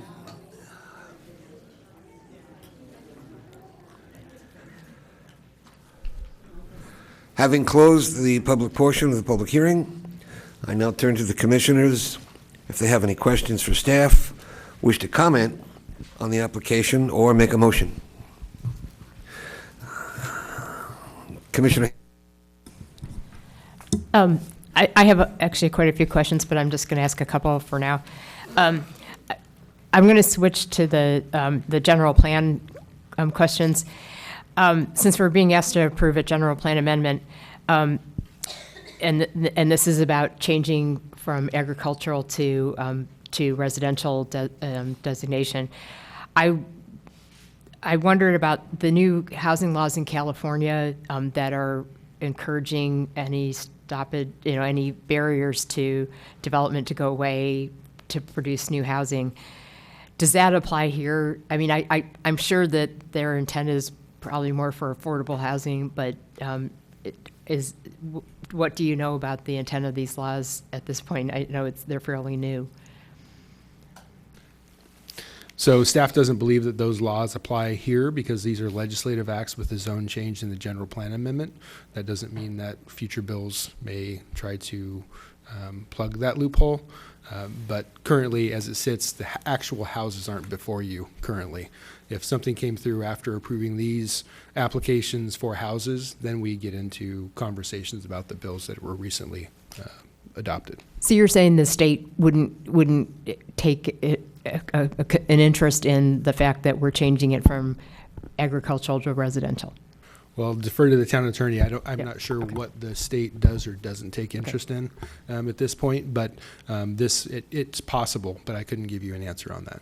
I think Joel really hit it on nail on the head, is that it's legislative actions, what you're doing. You're changing a general plan designation, and that's a legislative act. The Housing Accountability Act and all of those apply when it's already consistent. For example, if these lots, there were already 10 lots there and they were trying to develop them into 10 homes and it's already residential, you would not. It would comply with everything and you'd have to approve that. But the legislative act doesn't apply, at least at this point in time, from the state level, but they might step in because of the housing, they perceive the housing crisis and try to change that. But right now, we don't see that because of the legislative acts that are needed first by canceling the Williamson Act and changing the general plan designation. So it's too early in the process, basically? Exactly. Okay. A question about it said in the staff report, all of the Williamson Act contracts in the town were changed to a general plan designation of agricultural. So my question is why? Because clearly the act talked about agricultural as well as related open space. And, when we have the zoning for resource conservation, so is it because we didn't have another general plan designation that was not open space? Like, why did we choose agricultural when it was never, at the time it was taken under the contract, it wasn't, the orchards were gone already. Why did we choose agricultural for all of them? So I can only point to the contract. Our contract, in this case, with the property owner for 1975, is for an agricultural preserve. It's not for an open space preserve. And the reason why, at that point in 1975, there was no such thing under the Williamson Act as an open space preserve. That occurred afterwards when the Williamson Act wasn't being very well used. They amended Article 13 of the Constitution to allow for open space preserves. So this one is an agricultural preserve. It's not. And maybe at that time when it was entered into, it might have been being used as an agricultural use, but it certainly is not now. And when we did those changes in designations, we would have looked at the actual contract and what it called out for and not been able to put it into an open space preserve without an amendment to the contract. Do we have an alternate general plan designation that is somewhere in between public open space and agricultural? Not that we would choose, I just was curious, would that have even been an option? There is now a designation for open space, and it's not necessarily public open space. In fact, I believe there was discussion from some of the neighbors of another Williamson Act contract nearby, just north of the property, and that does have, I believe, the general plan designation of open space rather than agriculture. So not all the Williamson contracts are designated agricultural in the general plan then? Right. Correct. Thank you. The more recent ones, I believe, can have the open space designation. Okay, thank you. Commissioner Hudis. Yeah, a follow-up on the Williamson Act. We had a fair amount of testimony, and we need to sort through that. One of the points that was raised by General Plan Committee member Jarvis a while ago was what else has happened in town, and he asked specifically whether there were a couple of examples that could be used so we could understand whether there have been cancellations in town. Has this come up before? How has the town processed Williamson Act related items? Well, I would say that predates all of us. So in the last 17 and a half years, I don't recall one. The last one I know of was the Summerhill development off Blossom Hill, which is now Regent Drive. I believe that was either all or some of that was in a Williamson Act contract, and that cancellation was done prior to that plan development being approved. But I do not have the specifics on that. And I don't, although there was testimony, I don't believe the North 40 had a Williamson Act cancellation. Okay, so we would need to go back to the Summerhill development to understand whether that was handled in a consistent way. Well, I would say how it was handled then versus how it's handled now, I think, is irrelevant. We are following the proper procedures for this application and the cancellation, so we don't see that as an impediment. Right, and those, and the findings that are listed in your staff report for the required findings of the cancellation is directly out of the government code section of what you would need to find to cancel it. And the attorney spoke about the neighbor's attorney's letter that went into a great deal about having to make a finding of public interest, and he is misstating the law on that. That's a different code section, different requirements. It's not the cancellation that this applicant is asking for. So the findings in your staff report are the ones that have to be found, and public interest is not one of them. Thank you. Other questions? Commissioner Hanson? Since this came up, I was going to ask it later, but jumping ahead to the PD, since I was on the Plan Development Study Committee, I know we went through an exercise about it to look at a new ordinance, which hasn't been approved yet. It's still it's under review by our commission as well as the town council. But we did go through the exercise of looking at any number of planned developments that had happened in the last 5 or 10 years, and we kind of looked at, is this what the town wanted, or is this what the town didn't want? And I remember that one particular development that came up that Miss Jensen brought up was that that particular development, and what she said about it was this. She said it was a great example of partnership in that we were able to get a lot of open space in return for the development that was available to the public, and she thought that was one of the very best examples of a planned development. So I don't know the particulars, though, of that particular planned development about what percentage of land they were willing to designate as open space, but I thought, since we're kind of in the same situation, precedent is a helpful thing to help guide us through it. If you knew that, I would like to know it. Yeah, unfortunately, we don't have that information with us this evening. Commissioner Badami.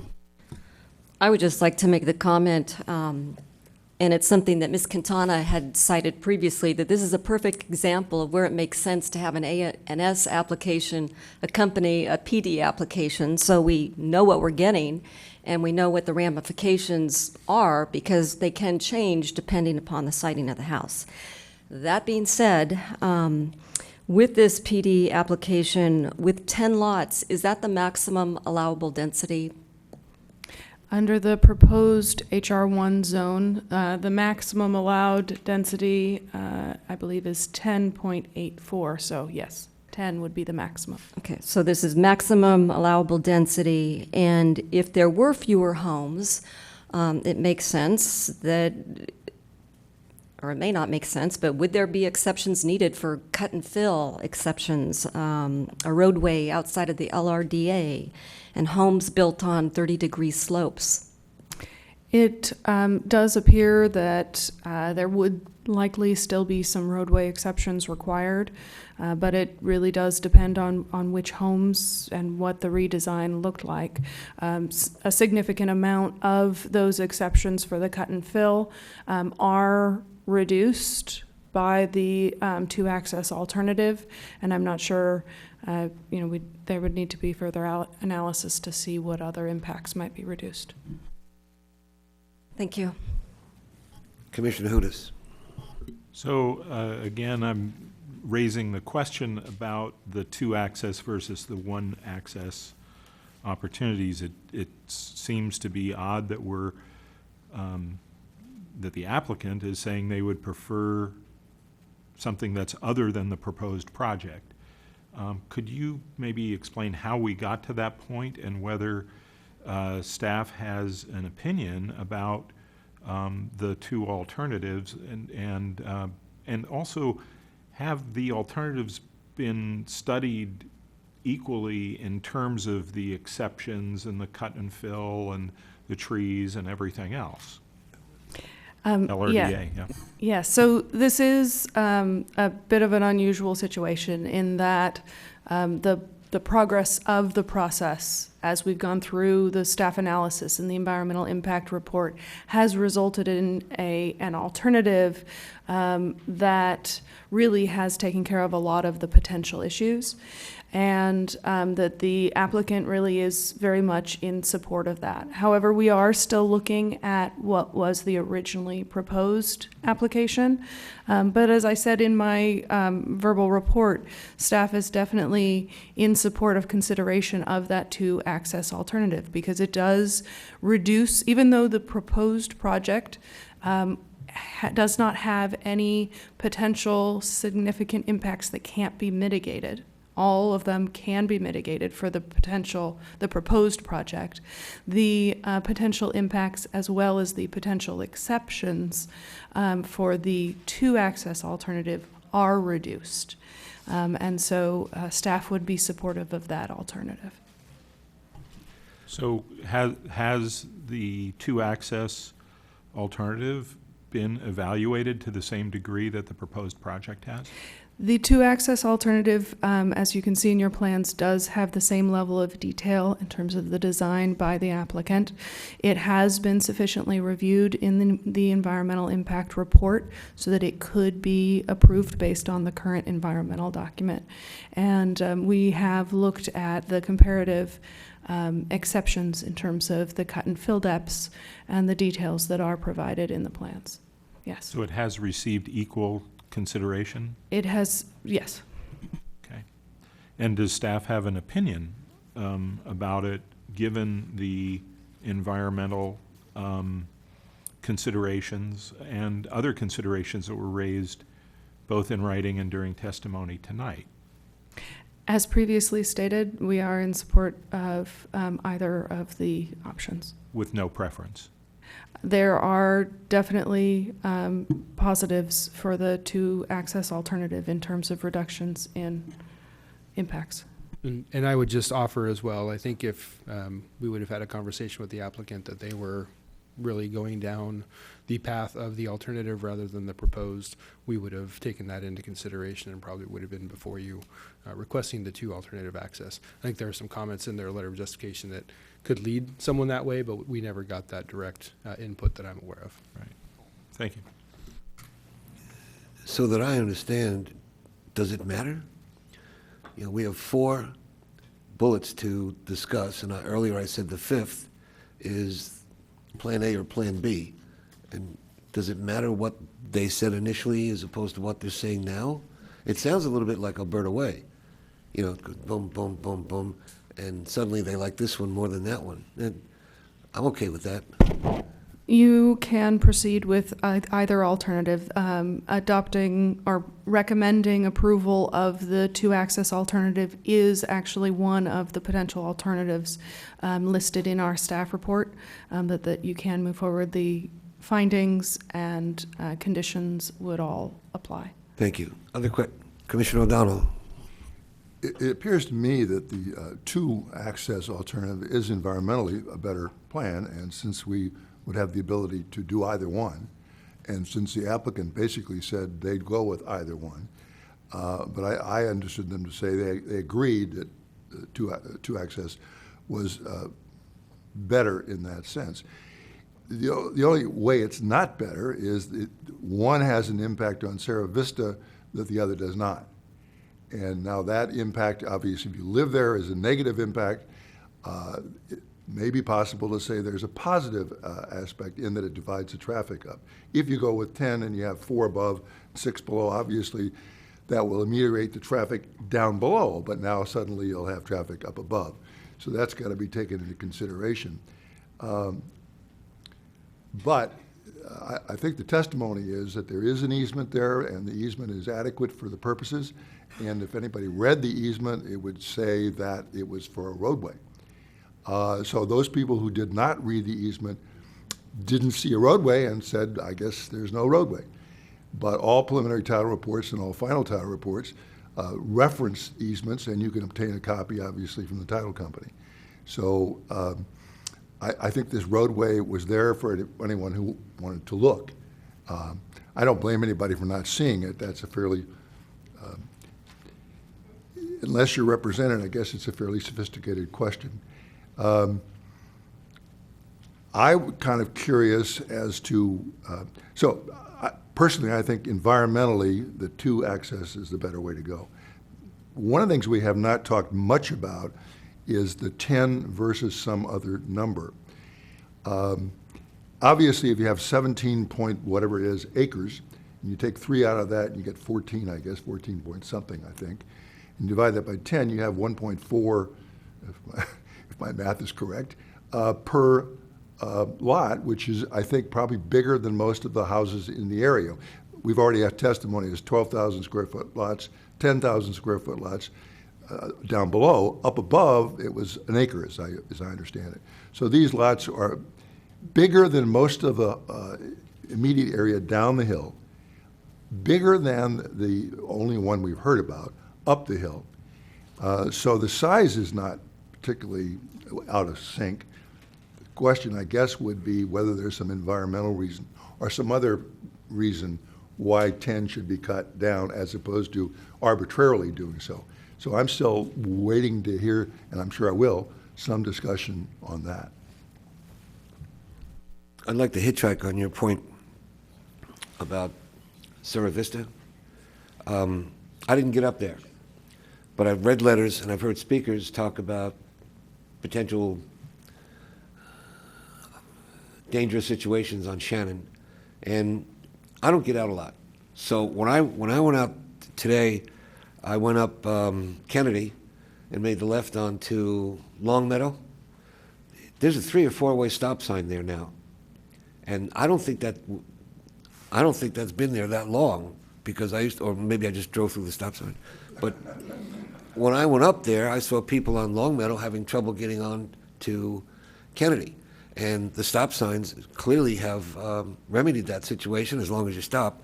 So if we go forward with Plan B, the two alternatives, we should probably be thinking about asking staff to look into Shannon. A recommendation was made for a traffic light. The applicant may wish to assist, I don't know. But we should look at that traffic situation and see if we can do some mitigation on that traffic. Stop signs or something like that. Seems to me Plan B, if we go forward with it, makes more sense for a number of reasons, but I would also like to have in the conditions a consideration for doing something about the intersection with Shannon. Anyone else? Commissioner Badami.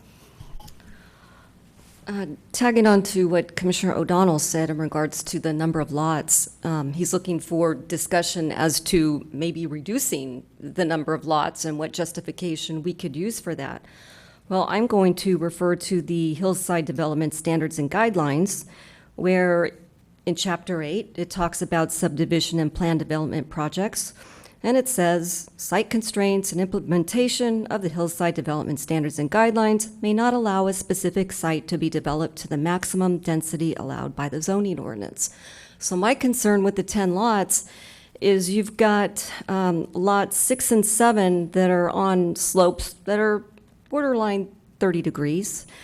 I have difficulty with some of these lots where I don't know how you're going to mitigate privacy or the fact that they're going to be very prominently visible to the Surrey Farms neighborhood. I don't know how you get around that. But I suppose that's something we would deal with an A&S application. But to me, being prominently visible, these are standards that are mandatory, non-discretionary items. So I'm having some difficulty with the intensity of the development being 10 lots. And I think your points are well taken, and I think the applicant is listening, because whatever we send forward, the tapes of this meeting go with it. And I share your concerns with 6 and 7. I share your concerns with, we talk about preserving the view. Well, I don't know if that's entirely applicable here, but there is one house, doesn't matter which one it is, and it has a clear view of the hills, and they've enjoyed that for a long time, and there's going to be a house right here. So intensity, density, preservation of the views, maybe the size of the house could mitigate it, but these are things to put in the record as we go forward and look at the A&Ss that we are concerned with, to the degree possible, to minimize the impact on privacy, on location of the house further away from affected houses, and your thing about 6 and 7 I share. Yes, Commissioner Badami. I would just like to add on, in addition to that document, we do have the general plan, and it's got some teeth here. So planning for neighborhood preservation and protection, it's one of the most important purposes of the town's general plan. So I look at that as well and the impact it's going to have on this neighborhood, because we're also talking about aesthetics. And I don't know how you mitigate some of these issues. It says there's no significant impact, and I believe that's somewhat a subjective finding that one might make. Am I correct in that, Mr. Paulson? The no significant impacts is in regards to CEQA. And so the town's general plan and consideration of views and retention of the neighborhood character that you were discussing might be beyond what CEQA is looking at in terms of preservation of views. Well, I'm also talking about 10 lots as opposed to fewer lots. What do you mean by that? That perhaps a plan development application asking for 10 lots might be too much. Thank you. Commissioner Hanson, you had your hand up? I was going to take a little bit of a sidestep and talk a little bit about the EIR. I had a lot of concerns when I read the EIR, although I could see that everything was mitigated. In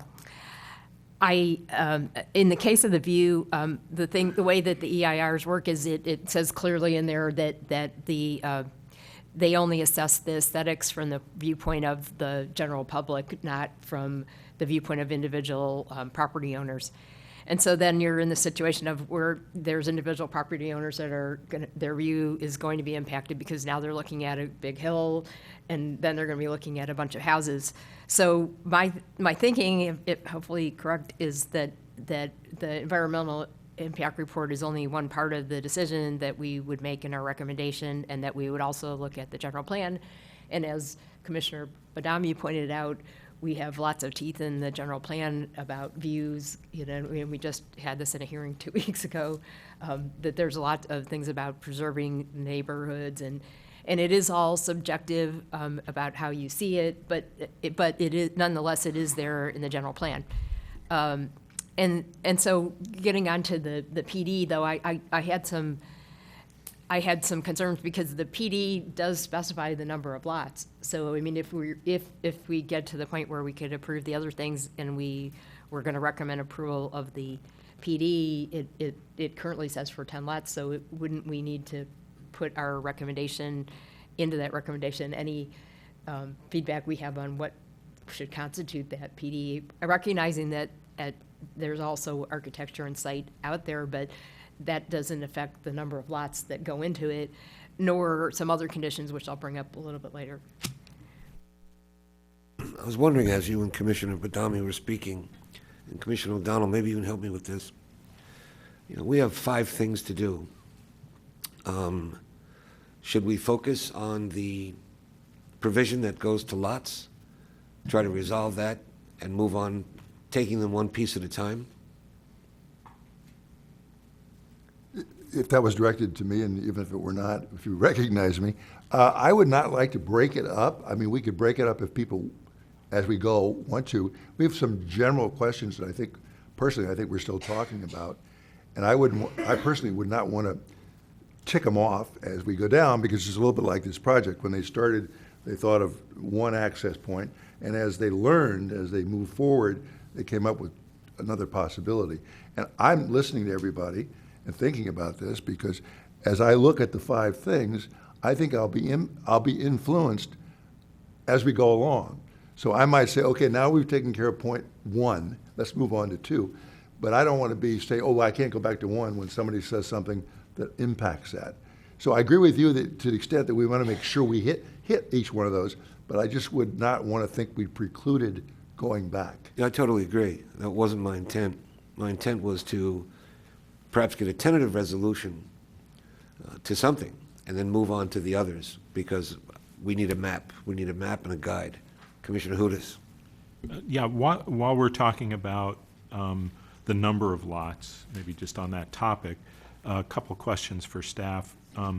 One of them is, what prevents ever building on Lot B? What would prevent any in the future from ever applying to build on Lot B? That's the open space. Okay.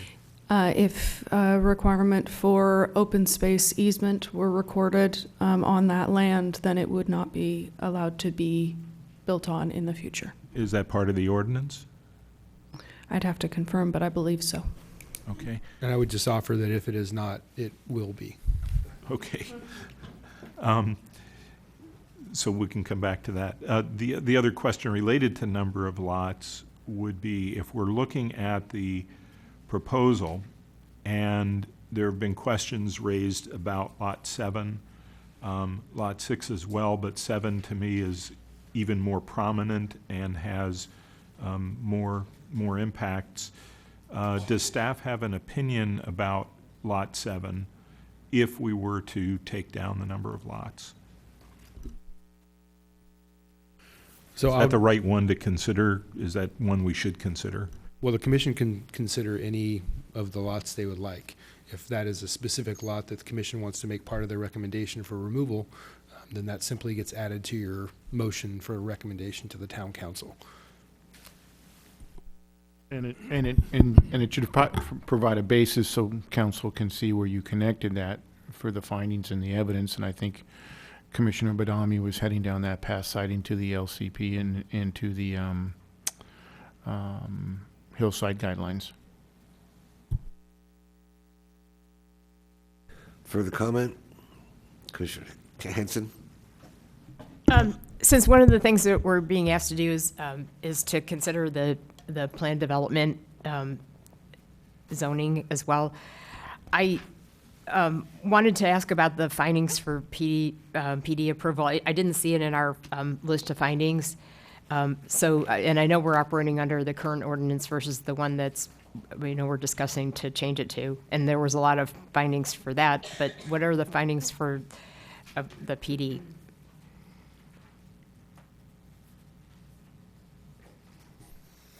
So if you look at attachment 5, the second bullet, it talks about the proposal to amend the general plan designation and rezone the property is consistent with the general plan. That's the finding that needs to be made for the plan development. So we're not looking at the terms and conditions of the plan development at this time. We're basically just looking at the zoning per se. So at what point, if that's correct, is that correct? No, you do have the PD ordinance before you with its development standards within that. as performance standards. And so that is part of what you're considering, but the finding that you need to make is that it is consistent with the general plan as described in Exhibit 5. Okay, so, but in addition to that, then we would also have the ability to look at some of the terms and conditions in the PD, as well as the number of lots. Absolutely. Additional conditions, or in this case, it's performance standards, could be added to that PD ordinance in your recommendation to Town Council. Because, so just to kind of like state where we are in this thing, I mean, if there is development, it has to be a PD because of the way that our code is written right now, because it's more than 5 lots and it's in the hillside. So correct. It's a sort of a non-decision about whether it's a PD or whether they would use the hillside design standards and guidelines. Correct. But we could incorporate some of those ideas. So I had a sort of related question, sort of comment.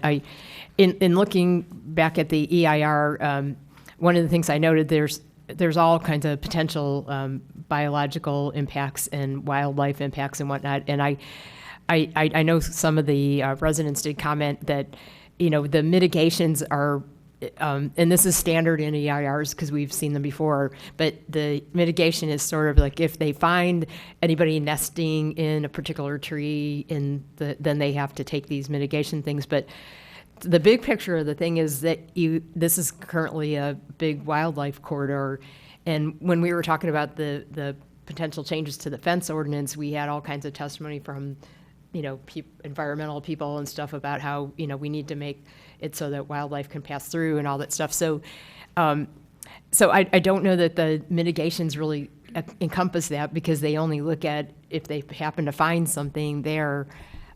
So then there's this whole issue of that where does all this wildlife go? I know there's going to be some open space, but now they're going to have maybe 4 acres instead of 18, and what happens to them. So then it made me think again about PD conditions, and we're not at the point of seeing architecture on site, but one thing that comes to mind when people are going to go build big houses and everything, they want to put big fences around them, and we have some guidelines in the hillside standards and guidelines, but they're not really code per se. So is it possible to add some conditions, because the PD in the past had often been thought of as a way to relax some of the standards to get what the applicant wanted, and maybe this is also an opportunity to do what the express purposes of even the current ordinances, which is to preserve and maximize open space. And so that would include things like how much fencing they're allowed to have and so on and so forth. And since they're not operating under our other codes, it should be in the PD. Does that make sense? Correct. Okay. Commissioner Janoff.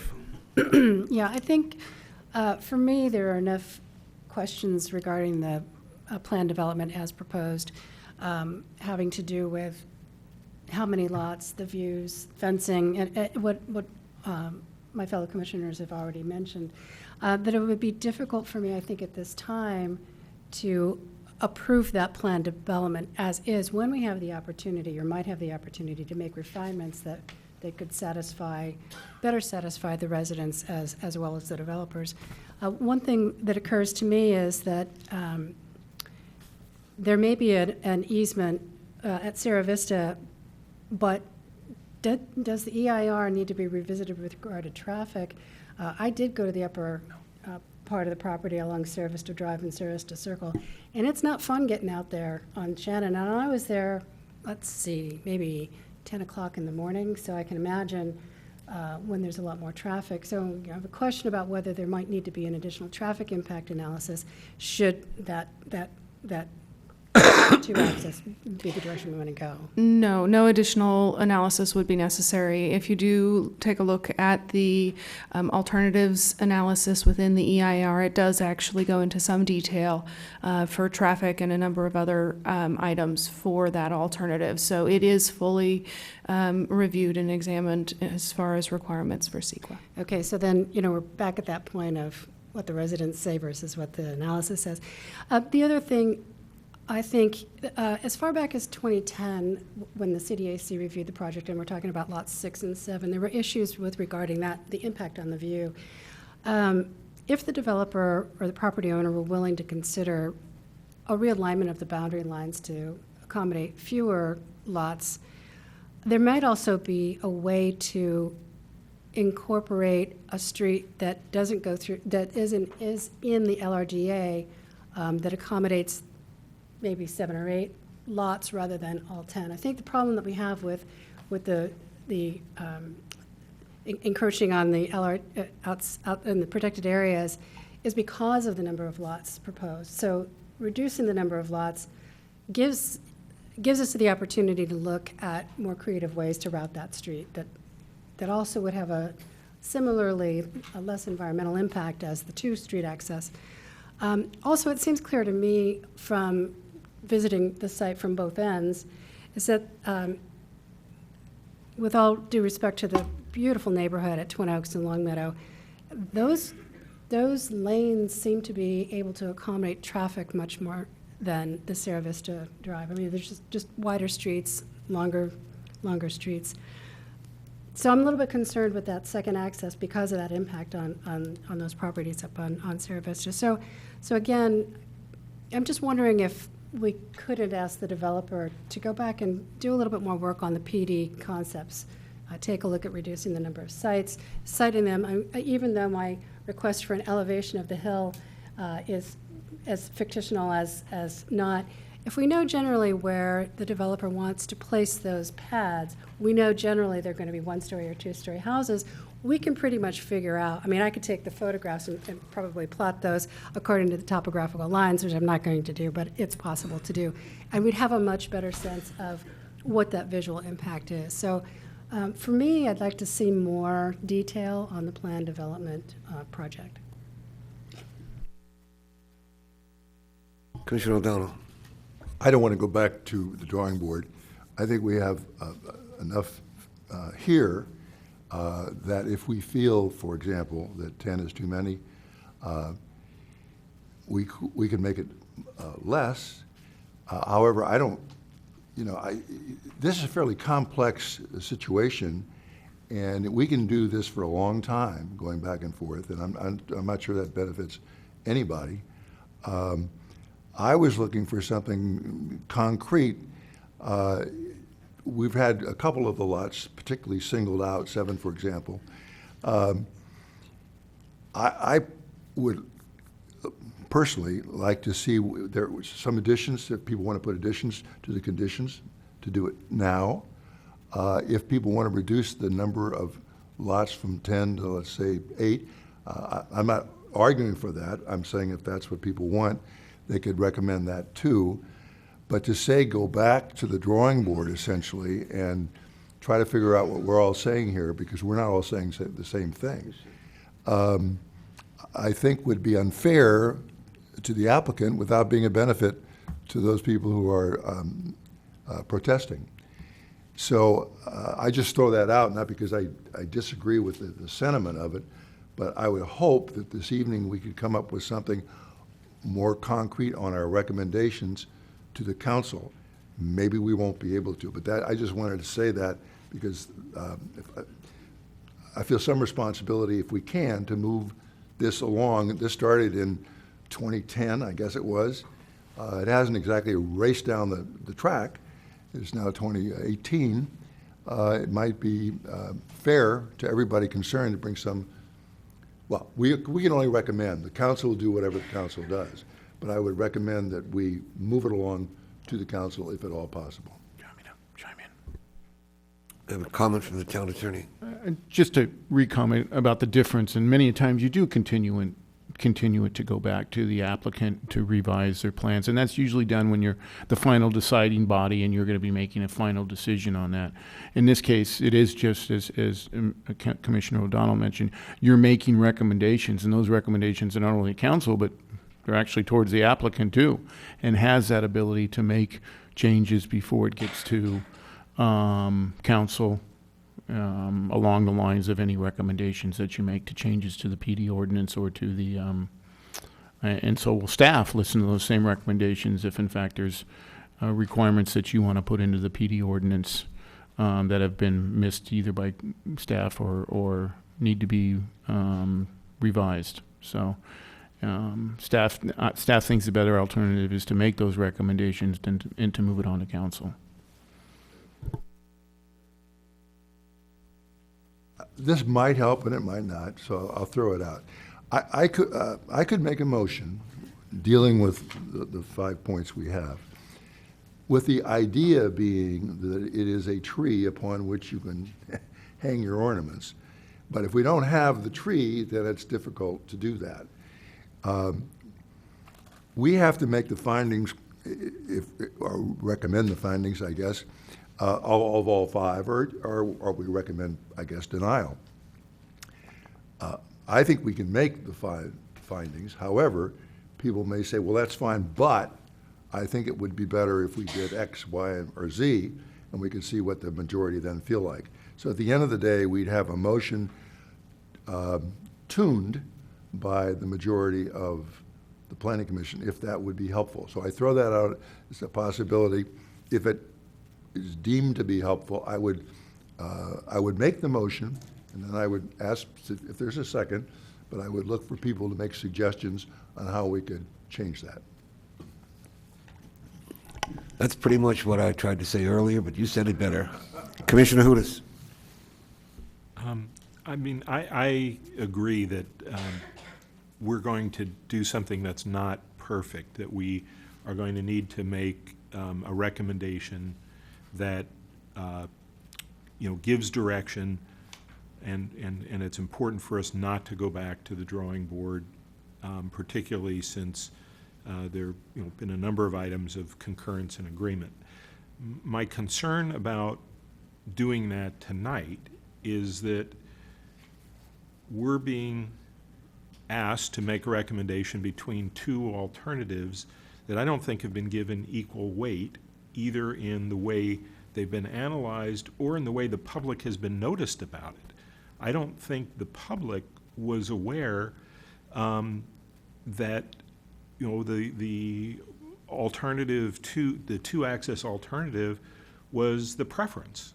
I think it was one of 2 alternatives, and you'd have to go into the details of the EIR to tally up the differences and then to have the testimony come out. So prior to this meeting, I don't think it was clear to the public. It wasn't clear to me in reading the report, and I'm not even sure if it was clear to staff that the 2-access alternative was preferred for many reasons, although there are other reasons why it's not. So I would prefer to act on a recommendation of motion that's written up around the preferred alternative from staff that incorporates and eliminates those items that aren't going to be necessary in terms of the mitigation of the the water and the riparian space. And there are some other items as well that I would like to see written up as part of what would be approved. So my preference would be to look at this as with a staff recommendation along the lines of something that is makes much more sense in terms of making a recommendation for a preferred alternative. Yes, sir. I thought it was fairly clear to me that the preferred path was the one that was called the preferred path in the EIR. It is clear that the applicant says, we don't care which way you do it, so we're not being inconvenienced there. But again, I don't know what is missing in all the papers we've been handled to prevent the evaluation. Now, as far as the public's viewing of this, I would grant you that reviewing 10 years or 8 years worth of stuff was very hard for me, and I have easier access, I think, to it. But we have not heard anybody complain about not getting to the documents. You're saying, I think, that you don't find it clear. I disagree. Well, I don't disagree with you not finding it clear, but I think I find it clear. And If you make the motion, for example, and you say alternative 2, which is the 2 thing, it automatically has said you're not going to need the same excavation, you're not going to need the same building up. It says the things you won't need. Now, if there's something else missing on that, then which is possible, but I can't think of it at the moment. Let me interrupt and look to Mr. Paulson for any direction. Thank you. So I think, should the 2-access alternative be chosen, as a matter of course, staff would go through and make sure that those modifications are made. That would be standard operating procedure from Planning Commission to Council. If there are, as Commissioner O'Donnell mentioned, additional items you want to make sure that we address, then please let staff know that. But staff does not believe that there's a need to continue it to modify conditions. Commissioner Hanson. So the thing that occurred to me, though, is that supposing that our recommendation to council is for a reduced number of units, the place to reduce them would be on the upper portion, likely lot 7 or others. And then that being the case, then would the 2-access alternative even make sense if you only had 2 houses up there? I don't know, but I think that's a question you have to ask. So that's where I'm kind of with Commissioner Hudes on this. I'm not sure that the PD is baked enough. I mean, is it an option to just approve an HR1 designation and then have the PD be evaluated as a separate item? Commissioner O'Donnell. The reason for using the 2-access thing was not merely the number of lots. It was to avoid all the work you had to do with environmentally sensitive areas. And whether you have 2 lots up there or 4 lots up there, you get the same benefit. If you have 1 lot up there, you get the same benefit. So I don't know what you go back to the drawing board on that for, because why are you doing it? You're doing it to get that environmental benefit. Now, if somebody said, I don't think we should do that, that's fine, that's a fair position. But it's absolutely clear to me that whether you have 4 up there or 2, you're going to get the benefit that we've all talked about that is crystal clear in the papers we've read. Commissioner Hanson. Well, I hear everything you said. What if with 2 units, they could reroute the original road away from the riparian area? I don't know, because we're not designing this thing, but I'm just saying there's that possibility out there, and that was the question I had. But I agree with you that the environmental benefits of the 2-access alternative are clear, and there's no question about that. As I read the EIR Plan B, eliminates the necessity to build a road over the culvert or the tunnel. And they use the word daylight, that they would daylight the tunnel. That's worth keeping in mind. I asked staff, does that literally mean what I think it means? Digging up the tunnel and exposing it, and then they have a stream runs through it. So I find a lot of merit to that proposal too, but I'd like to see if we can spot a finish line from here. How do we proceed? Commissioner O'Donnell, you have a way of figuring these things out. I'm not sure I'm going to get a second, but I'm going to make a motion, and we'll see where we go. If I don't get a second, that'll take care of that. So I will make a motion that we recommend to the council approval of the proposal, and we make the required findings for CEQA that the Planning Commission recommends certification of the EIR, making findings of fact, and recommends adoption of the mitigation monitoring and reporting program. That as far as consistency with the town's general plan, that the proposal to amend the general plan designation and rezone the property is consistent with the general plan and its elements, in that the proposed hillside residential zoning and plan development overlay allow residential use consistent with the adjacent property zoning districts. The required compliance with the hillside development standards and guidelines, the project is in compliance with the hillside development standards and guidelines, with the exception of cuts and fills. Now that would be different, because that would have to be rewritten, because if we go and I guess I should have said that to begin with, this motion would be for the approval of the second alternative and not the first alternative. And if that were the case, I don't know, and you can tell us later, but I'll just wave that flag at this one. What this is telling me here is the project is in compliance with the hillside development standards and guidelines, with the exception of cut and fill depths for the roadway and future driveways, which have been determined to be acceptable. Now, that may perhaps should be flagged. Compliance with the hillside specific plan. The project is in compliance with the hillside specific plan in that the proposal is the development of the lot for 10 single-family residences, that may change, with associated site elements on an existing parcel. The proposal is consistent with the development criteria included in the plan. And then on required consistency with the town's housing element, the project is consistent with the town's housing element and addresses the town's housing needs as identified in the housing element. We also have to make findings for the cancellation of the Williamson Act contract.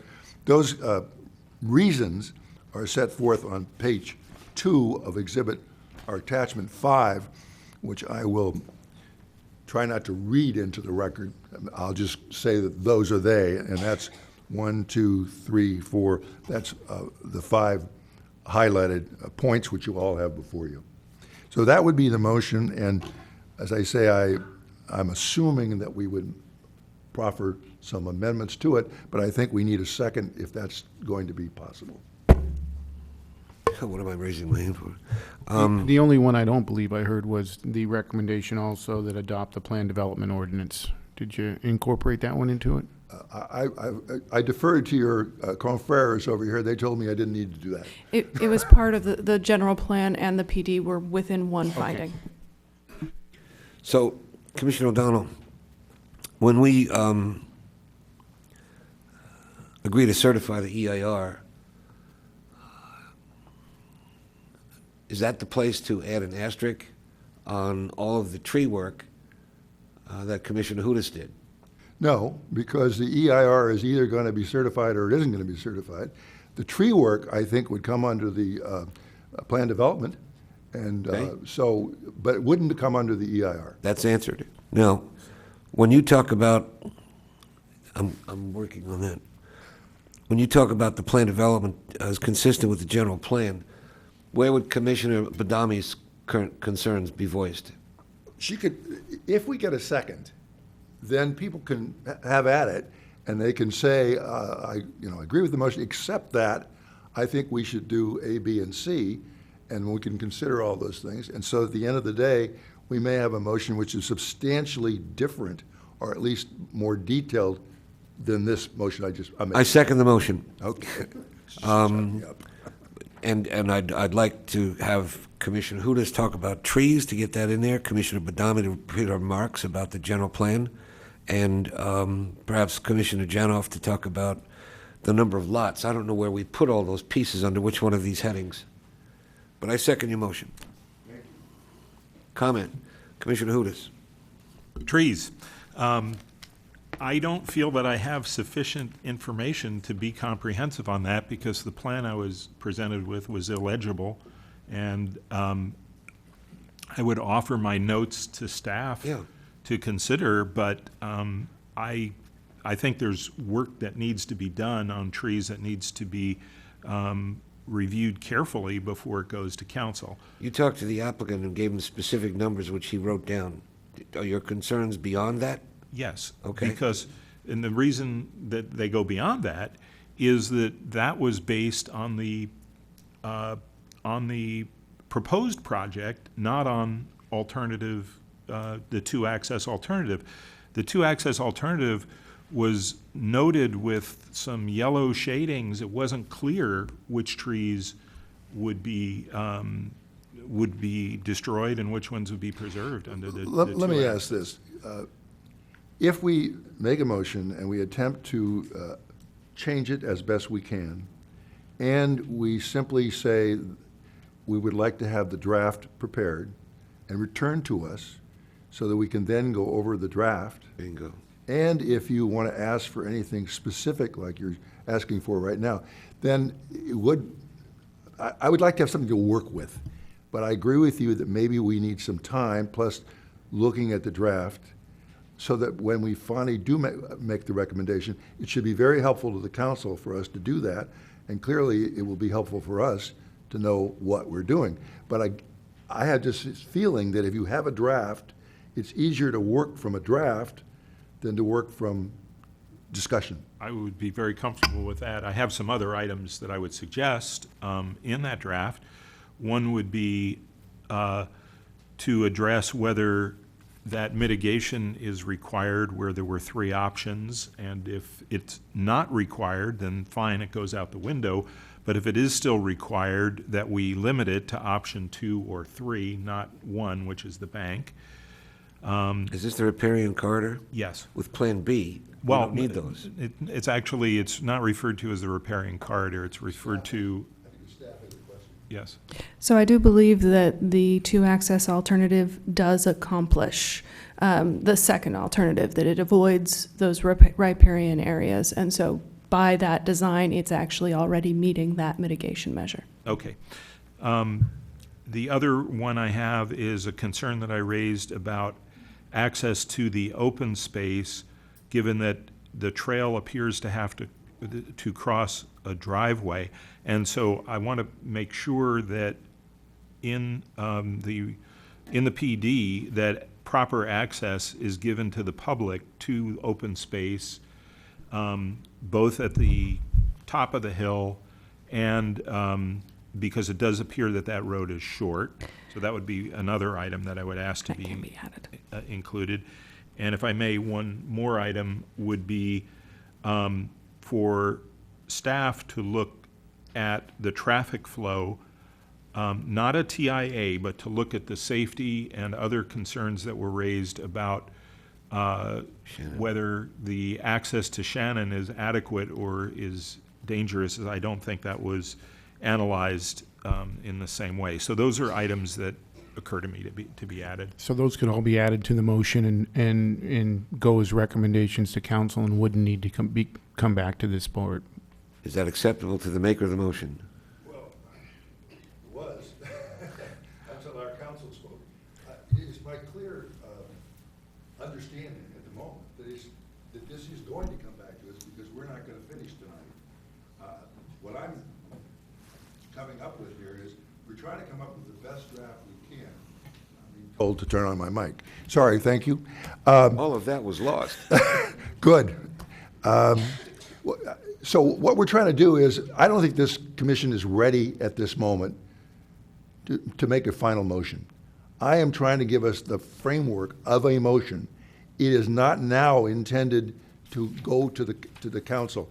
But I would like to say at our next meeting, or whenever we can do this, it comes back to us and prior to that meeting, and people can decide precisely what they would like to do with it. Because eventually, we've got to do something. Staff wants to make an input. Well, we have a motion and a second, so that can be withdrawn, and then you would be making a motion to continue it with direction. Well, yes, I agree, but first, that's what we could do. The moment we have a motion and a second before us, we're trying to get as much flesh on it at the moment as we can.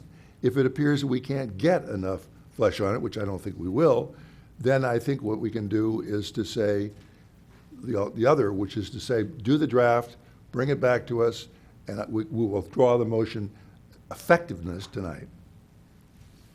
I'm concerned that staff has concerns that I don't understand. Maybe they have a different perspective. But if they're willing to share them and get us out of a box and avoid the continuance, I'd appreciate it. No, there's a motion and a second on the floor. And so where I was getting concerned about is what Commissioner Hudas was bringing up are 3 conditions that can be put into your recommendations and it can move forward. There's nothing that's going to be any different when that comes back at your next hearing. Now, if there's something you absolutely need Well, in she a just told us we continuance- wouldn't need those 3 conditions, Right. period. Well, one of them, the other 2. But making certain that that condition is not needed. But so wherever you want to go with it, but there is a motion to I make understand. those recommendations. I understand. We're not going to vote on the motion unless the commission is changing their mind. Maybe I'm misreading the commission, but I think the commission needs more time. And I'm picking up the vibe from staff that that's not necessarily the best way to go. But the that we staff ought to doesn't try to have to make the decision. No, We I'm do. not saying what's the best way to go. I'm saying there's a motion on the floor for those 5 recommendations, and you're adding things to those motions right now. So are the items that Commissioner Hudis has offered as amendments to are those acceptable to the motion maker? My problem at the moment is, he was concerned about 3 things and had a recommendation as to item 2 and 3. As I understand from Jennifer, she said, we're already covered on that because, what was the answer? So his concern was whether the avoidance of the riparian zone would be effective in the 2-access alternative. And that is the main purpose of that 2-access alternative. So it would not need to be paying into a bank in some other location, but would be done on site. Commissioner Okay. Hudis. I understand this is very unusual what we're doing, but I'm just trying to come up with something that can move this along. I agree with council to say, well, wait a minute, you've got a motion and a second, what are you going to do with it? Give me a chance, I'll do something with it. Yeah, so to reiterate, I had 4 concerns. One of them has been eliminated by staff's response. One of them, I'm not sure can be well incorporated into the current motion, and that's on the trees, because I want to know specifically which trees are going to be saved and which ones are going to be destroyed. And I'm uncomfortable with leaving that up to, the developer to take the lead on that. So, Commissioner O'Donnell, do you want to respond? Trying to, yes, I can respond. I'm not sure that's, if I were the developer and I heard what Commissioner Hudis is saying, I would want to submit something to us prior to the next meeting where that person, having identified the trees you're talking about, and you having been provided with something you can read, you'd have that before you too. And then if you had to tweak it, you could do that. So I think personally, I think what we're doing now, it can be very beneficial because you're identifying things we can clear up. yes, and so I would be a strong proponent of seeing a draft of this with some of this addressed before voting on it. Or that could be incorporated into your motion for the recommendation that plan be provided to council so that they can see how many trees are going to be removed. Yes. Yeah, Good. I think that's what he said. Commissioner Badami, did you want to take your subjectivity with teeth and get it into one of the points? Well, I didn't have my hand up, but now we're going to get into the question of how many lots are appropriate. And I think that's something that we might not get a unanimous number on. That will be easy to deal with, I think, because that's just a number, and I don't mean that the way it sounds. But what I'm saying is, if we continue this, essentially, and the only thing we had to discuss was whether there were going to be 10 lots or 8 lots or 9 lots or whatever it is, that's very defined, and I think we can find out the opinion of this commission fairly easily. The other things that are being talked about, such as the trees, are much more sophisticated and probably need some more input. Commissioner Badami. This may be a question for staff, but typically, when we have an application before us with an EIR, we approve them hand in hand. And if we have an application that might change, I'm reluctant to certify an EIR because I don't know what the end result's going to be. So typically, it goes hand in hand. So Is that another reason you'd like to see the sketch, to see the draft? Yes. Okay.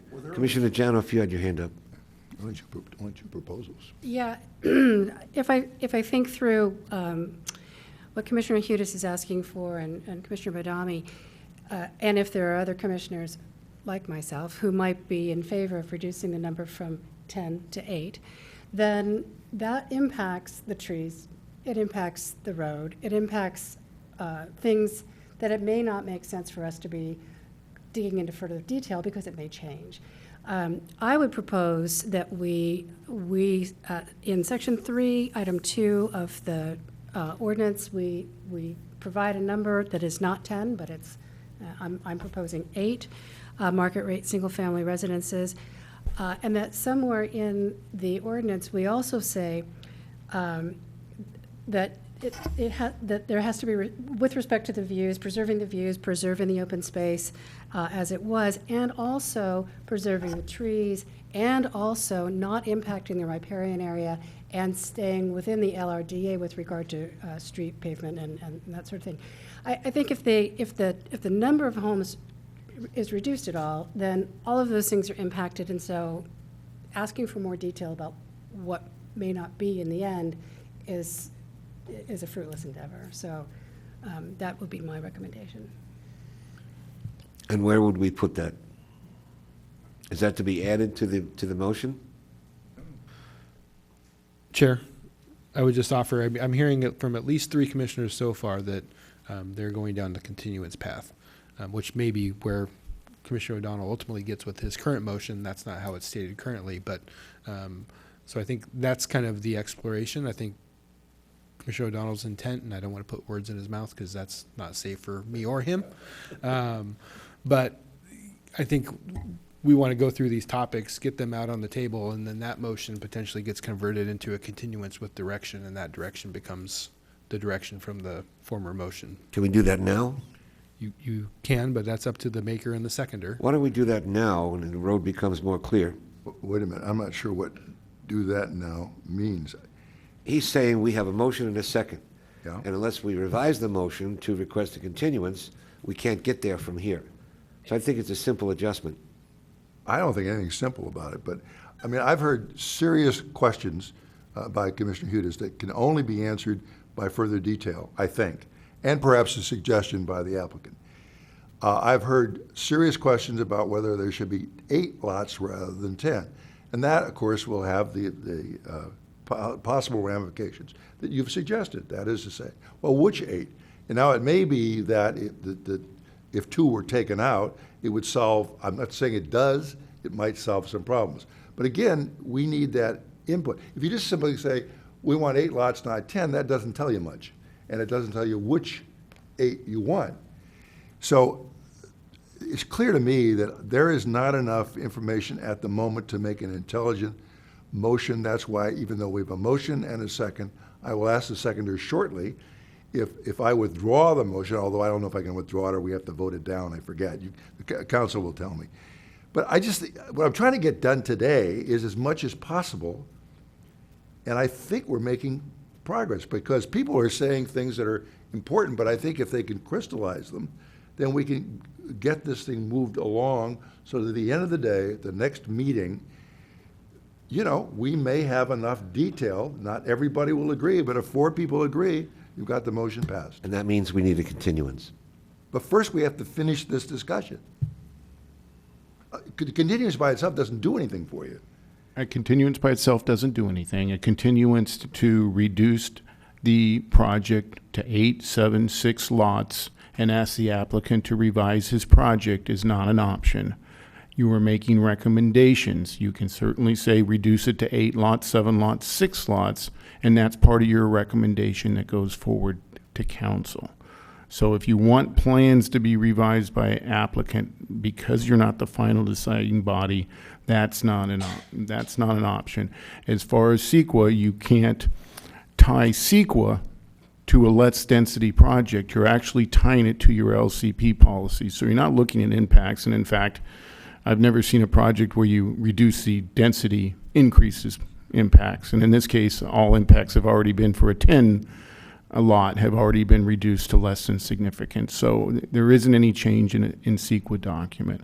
So still in my mind, everything you have discussed could be placed in a recommendation. If you're not there yet, then let's do a continuance and ask what you still need. The only thing I've heard that truly can be done is what do you need further for that alternative project? And I've heard you need the landscape, the number of exact trees from the alternative project that will be removed. That's all I've heard that still needs to be developed, and that could be asked of the applicant. Let me ask this, because everything you said sounds logical to me, The question, I guess, would be, Commissioner Hudas, for example, and just one example, has a particular interest in the trees.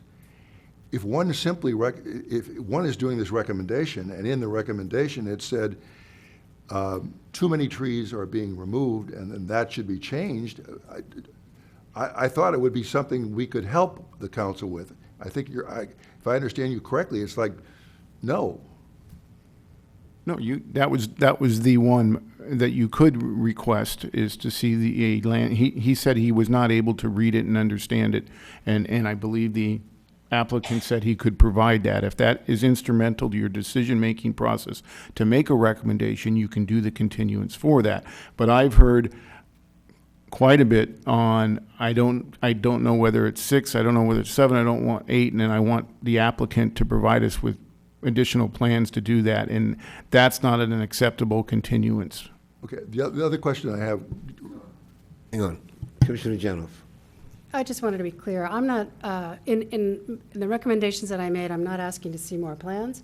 I'm suggesting that we actually vote on this motion, we keep it intact, we send it to council, and we say 8 homes, trees preserved, and all of the things that we're saying as recommendations for what then comes back to us in the form of a more, presumably we're going to see it with A&S, a more defined application. So I just really think looking in more detail at something that isn't going to be what we see when we get to that point is not And your recommendation on homes, it could go as far as pointing out ones that you think might be the best alternative based on your limited knowledge. You heard about 6 and 7, but your recommendation could be based on that, so council knows there's a suggestion, but because we didn't have the exact plan in front of us, that might not be the best option. Good. Commissioner Hanson. I'm in the same position as Commissioner Janoff. I feel like we can actually make a decision tonight because we're only making a recommendation. And so we have the opportunity to add whatever items of consideration we want to recommended terms and conditions or other things that the council should look at. So unless we don't even know what they are, I don't know what we would do by continuing it since we're only making a recommendation. And having said that, I mean, if we do get on this path, I do have I list 3 or 4 things for the terms and conditions of the PD ordinance that I would recommend. But I don't know where everyone else is. What are they? We'll see if we can get them in the motion. Well, I mentioned earlier, I think we talked about this earlier. I just went through, and while we were talking and reread the ordinance, I didn't see anything about a public access easement for the open space. And I think that's essential to have in the, since our goal is to preserve open space, I think that's essential to have in the PD ordinance itself. This might be a little far out there, but I wondered about, since the applicant has been gracious to offer this trail, is there an option of putting some of the trail actually into the open space? It looks like there's not as much trees and stuff that, but maybe to increase the amount of trail. I didn't see anything in the PD ordinance about the size of the units or what direction would be followed for the size of the unit. So it would either need to be based on the hillside design standards or guidelines or something else. But I think it needs to be specified what is the deciding factor for deciding what the size of the units are. Well, Hillside says 6,000 max. I know. You want to reduce it? But I didn't see it in the ordinance itself saying what is going to govern the, because it's, as it was proposed in the staff report, when this, if at the point this PD ordinance is approved, the architecture and site would be going to the Development Review Committee. So that being the case, I just think it needs to be clear what's the deciding factor. Is it the hillside design standards and guidelines? Because this is an overlay. It might default to the hillside standards and design guidelines, but I didn't see it in the PD ordinance. So that maybe it's just a question to be answered. On the cut and fill, I don't know that we've done this before, but since there's such a huge variance on the cut and fill, I wondered if there shouldn't be a maximum cut and fill specified, since it's going to be less, just to make sure that it doesn't creep up, because what we were being asked to do, and what's being asked here, is just to allow an exception to the hillside design standards and guidelines, but it doesn't say what it is.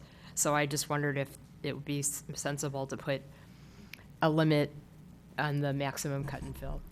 It would not be allowed to be any greater than what's shown in the development plans. And I believe we did describe those numbers in the staff report. Yes, you did. Okay, well, could that be in the PD ordinance as well?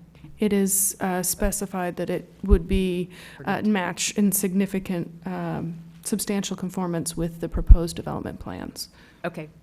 And then the last thing was, I brought it up earlier, it was about with the issue of this, 18 acres going to less, taking a look at the fencing requirements and seeing if it would be worthwhile to have something more restrictive than is currently in our hillside design standards and guidelines, to make sure that the wildlife can move freely through that area. We have a fencing subcommittee or new language on fencing, Mr. Paulson. We had meetings on fences in the hillsides. Where is that at? That was continued to a date uncertain by the council. I believe a few So of the that's parties underway. are working through. So, yeah, since it's not decided, and since this PD ordinance is likely to be decided, I wanted to put that out there because it could be put into the PD ordinance, since the PD ordinance. We've had other PDs where we've done that. Yeah, Good. Yeah. Consider it done. that was it. Okay, is that all in the motion? I'm trying to figure out how to get home. Commissioner Janoff. To be more clear, lots 6 and 7, to get down to the 8. Commissioner Badami. I would like to put a range in there, so even a further reduction, in addition to lot 6 and 7, but lot 1, 2, and 3, they're in direct conflict with the hillside design standards and guidelines regarding mandatory standards.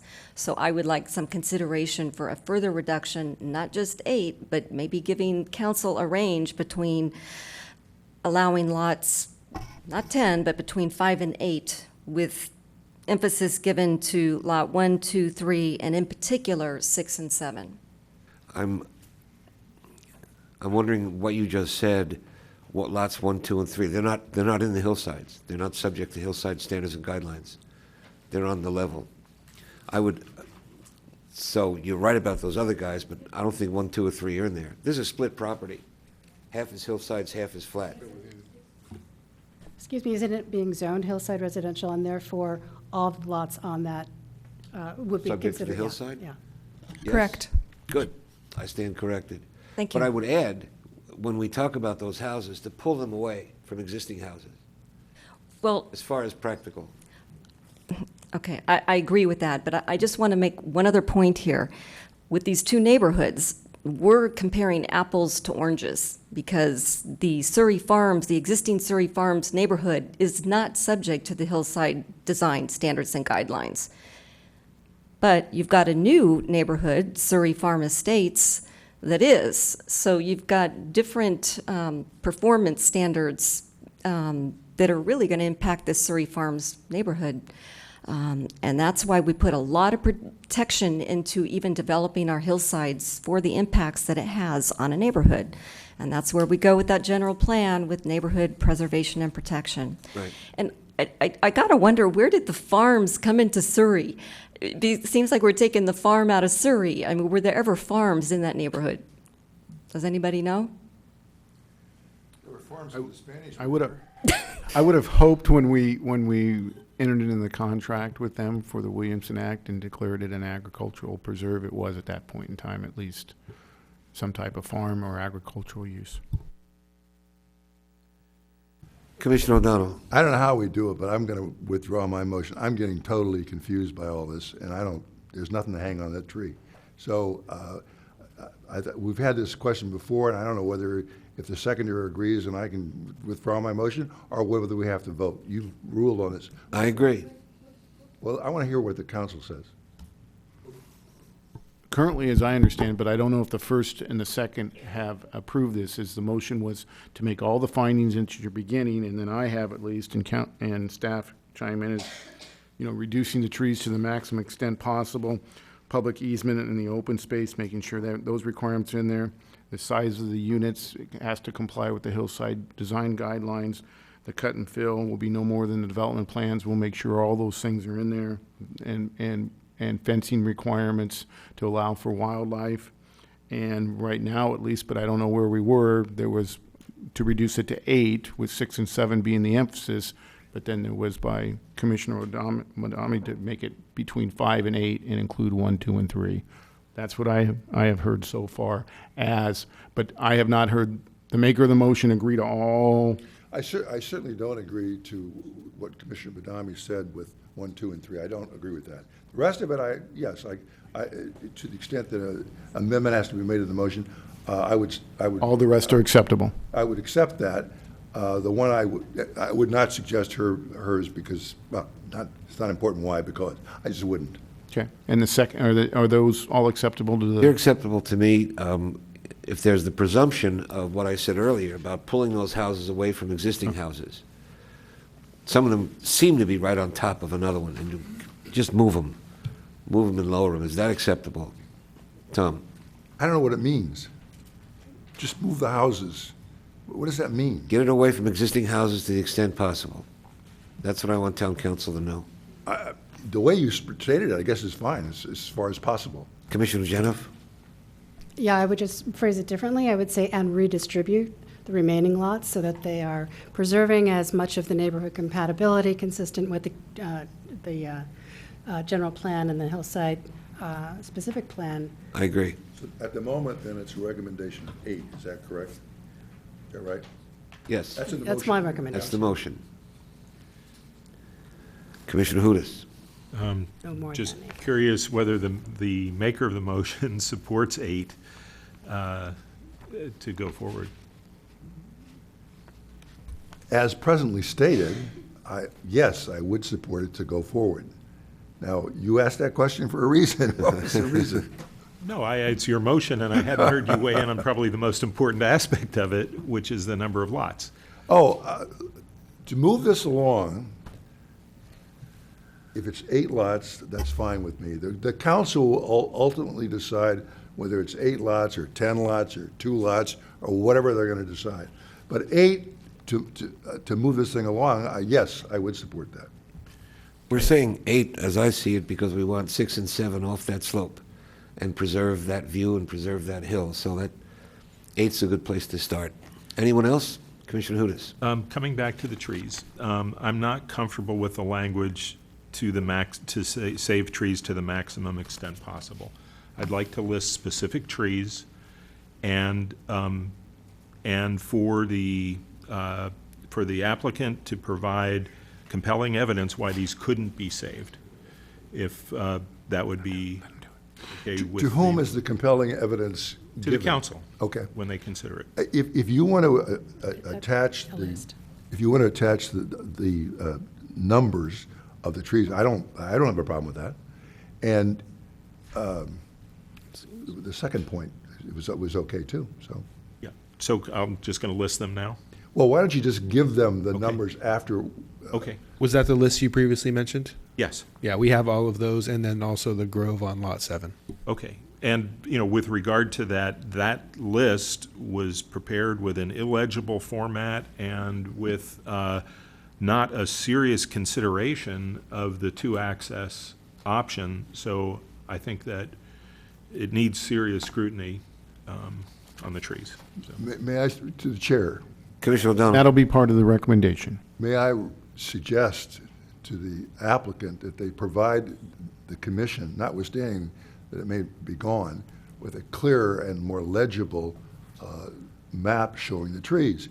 That will allow certainly those of us who wish to understand this better.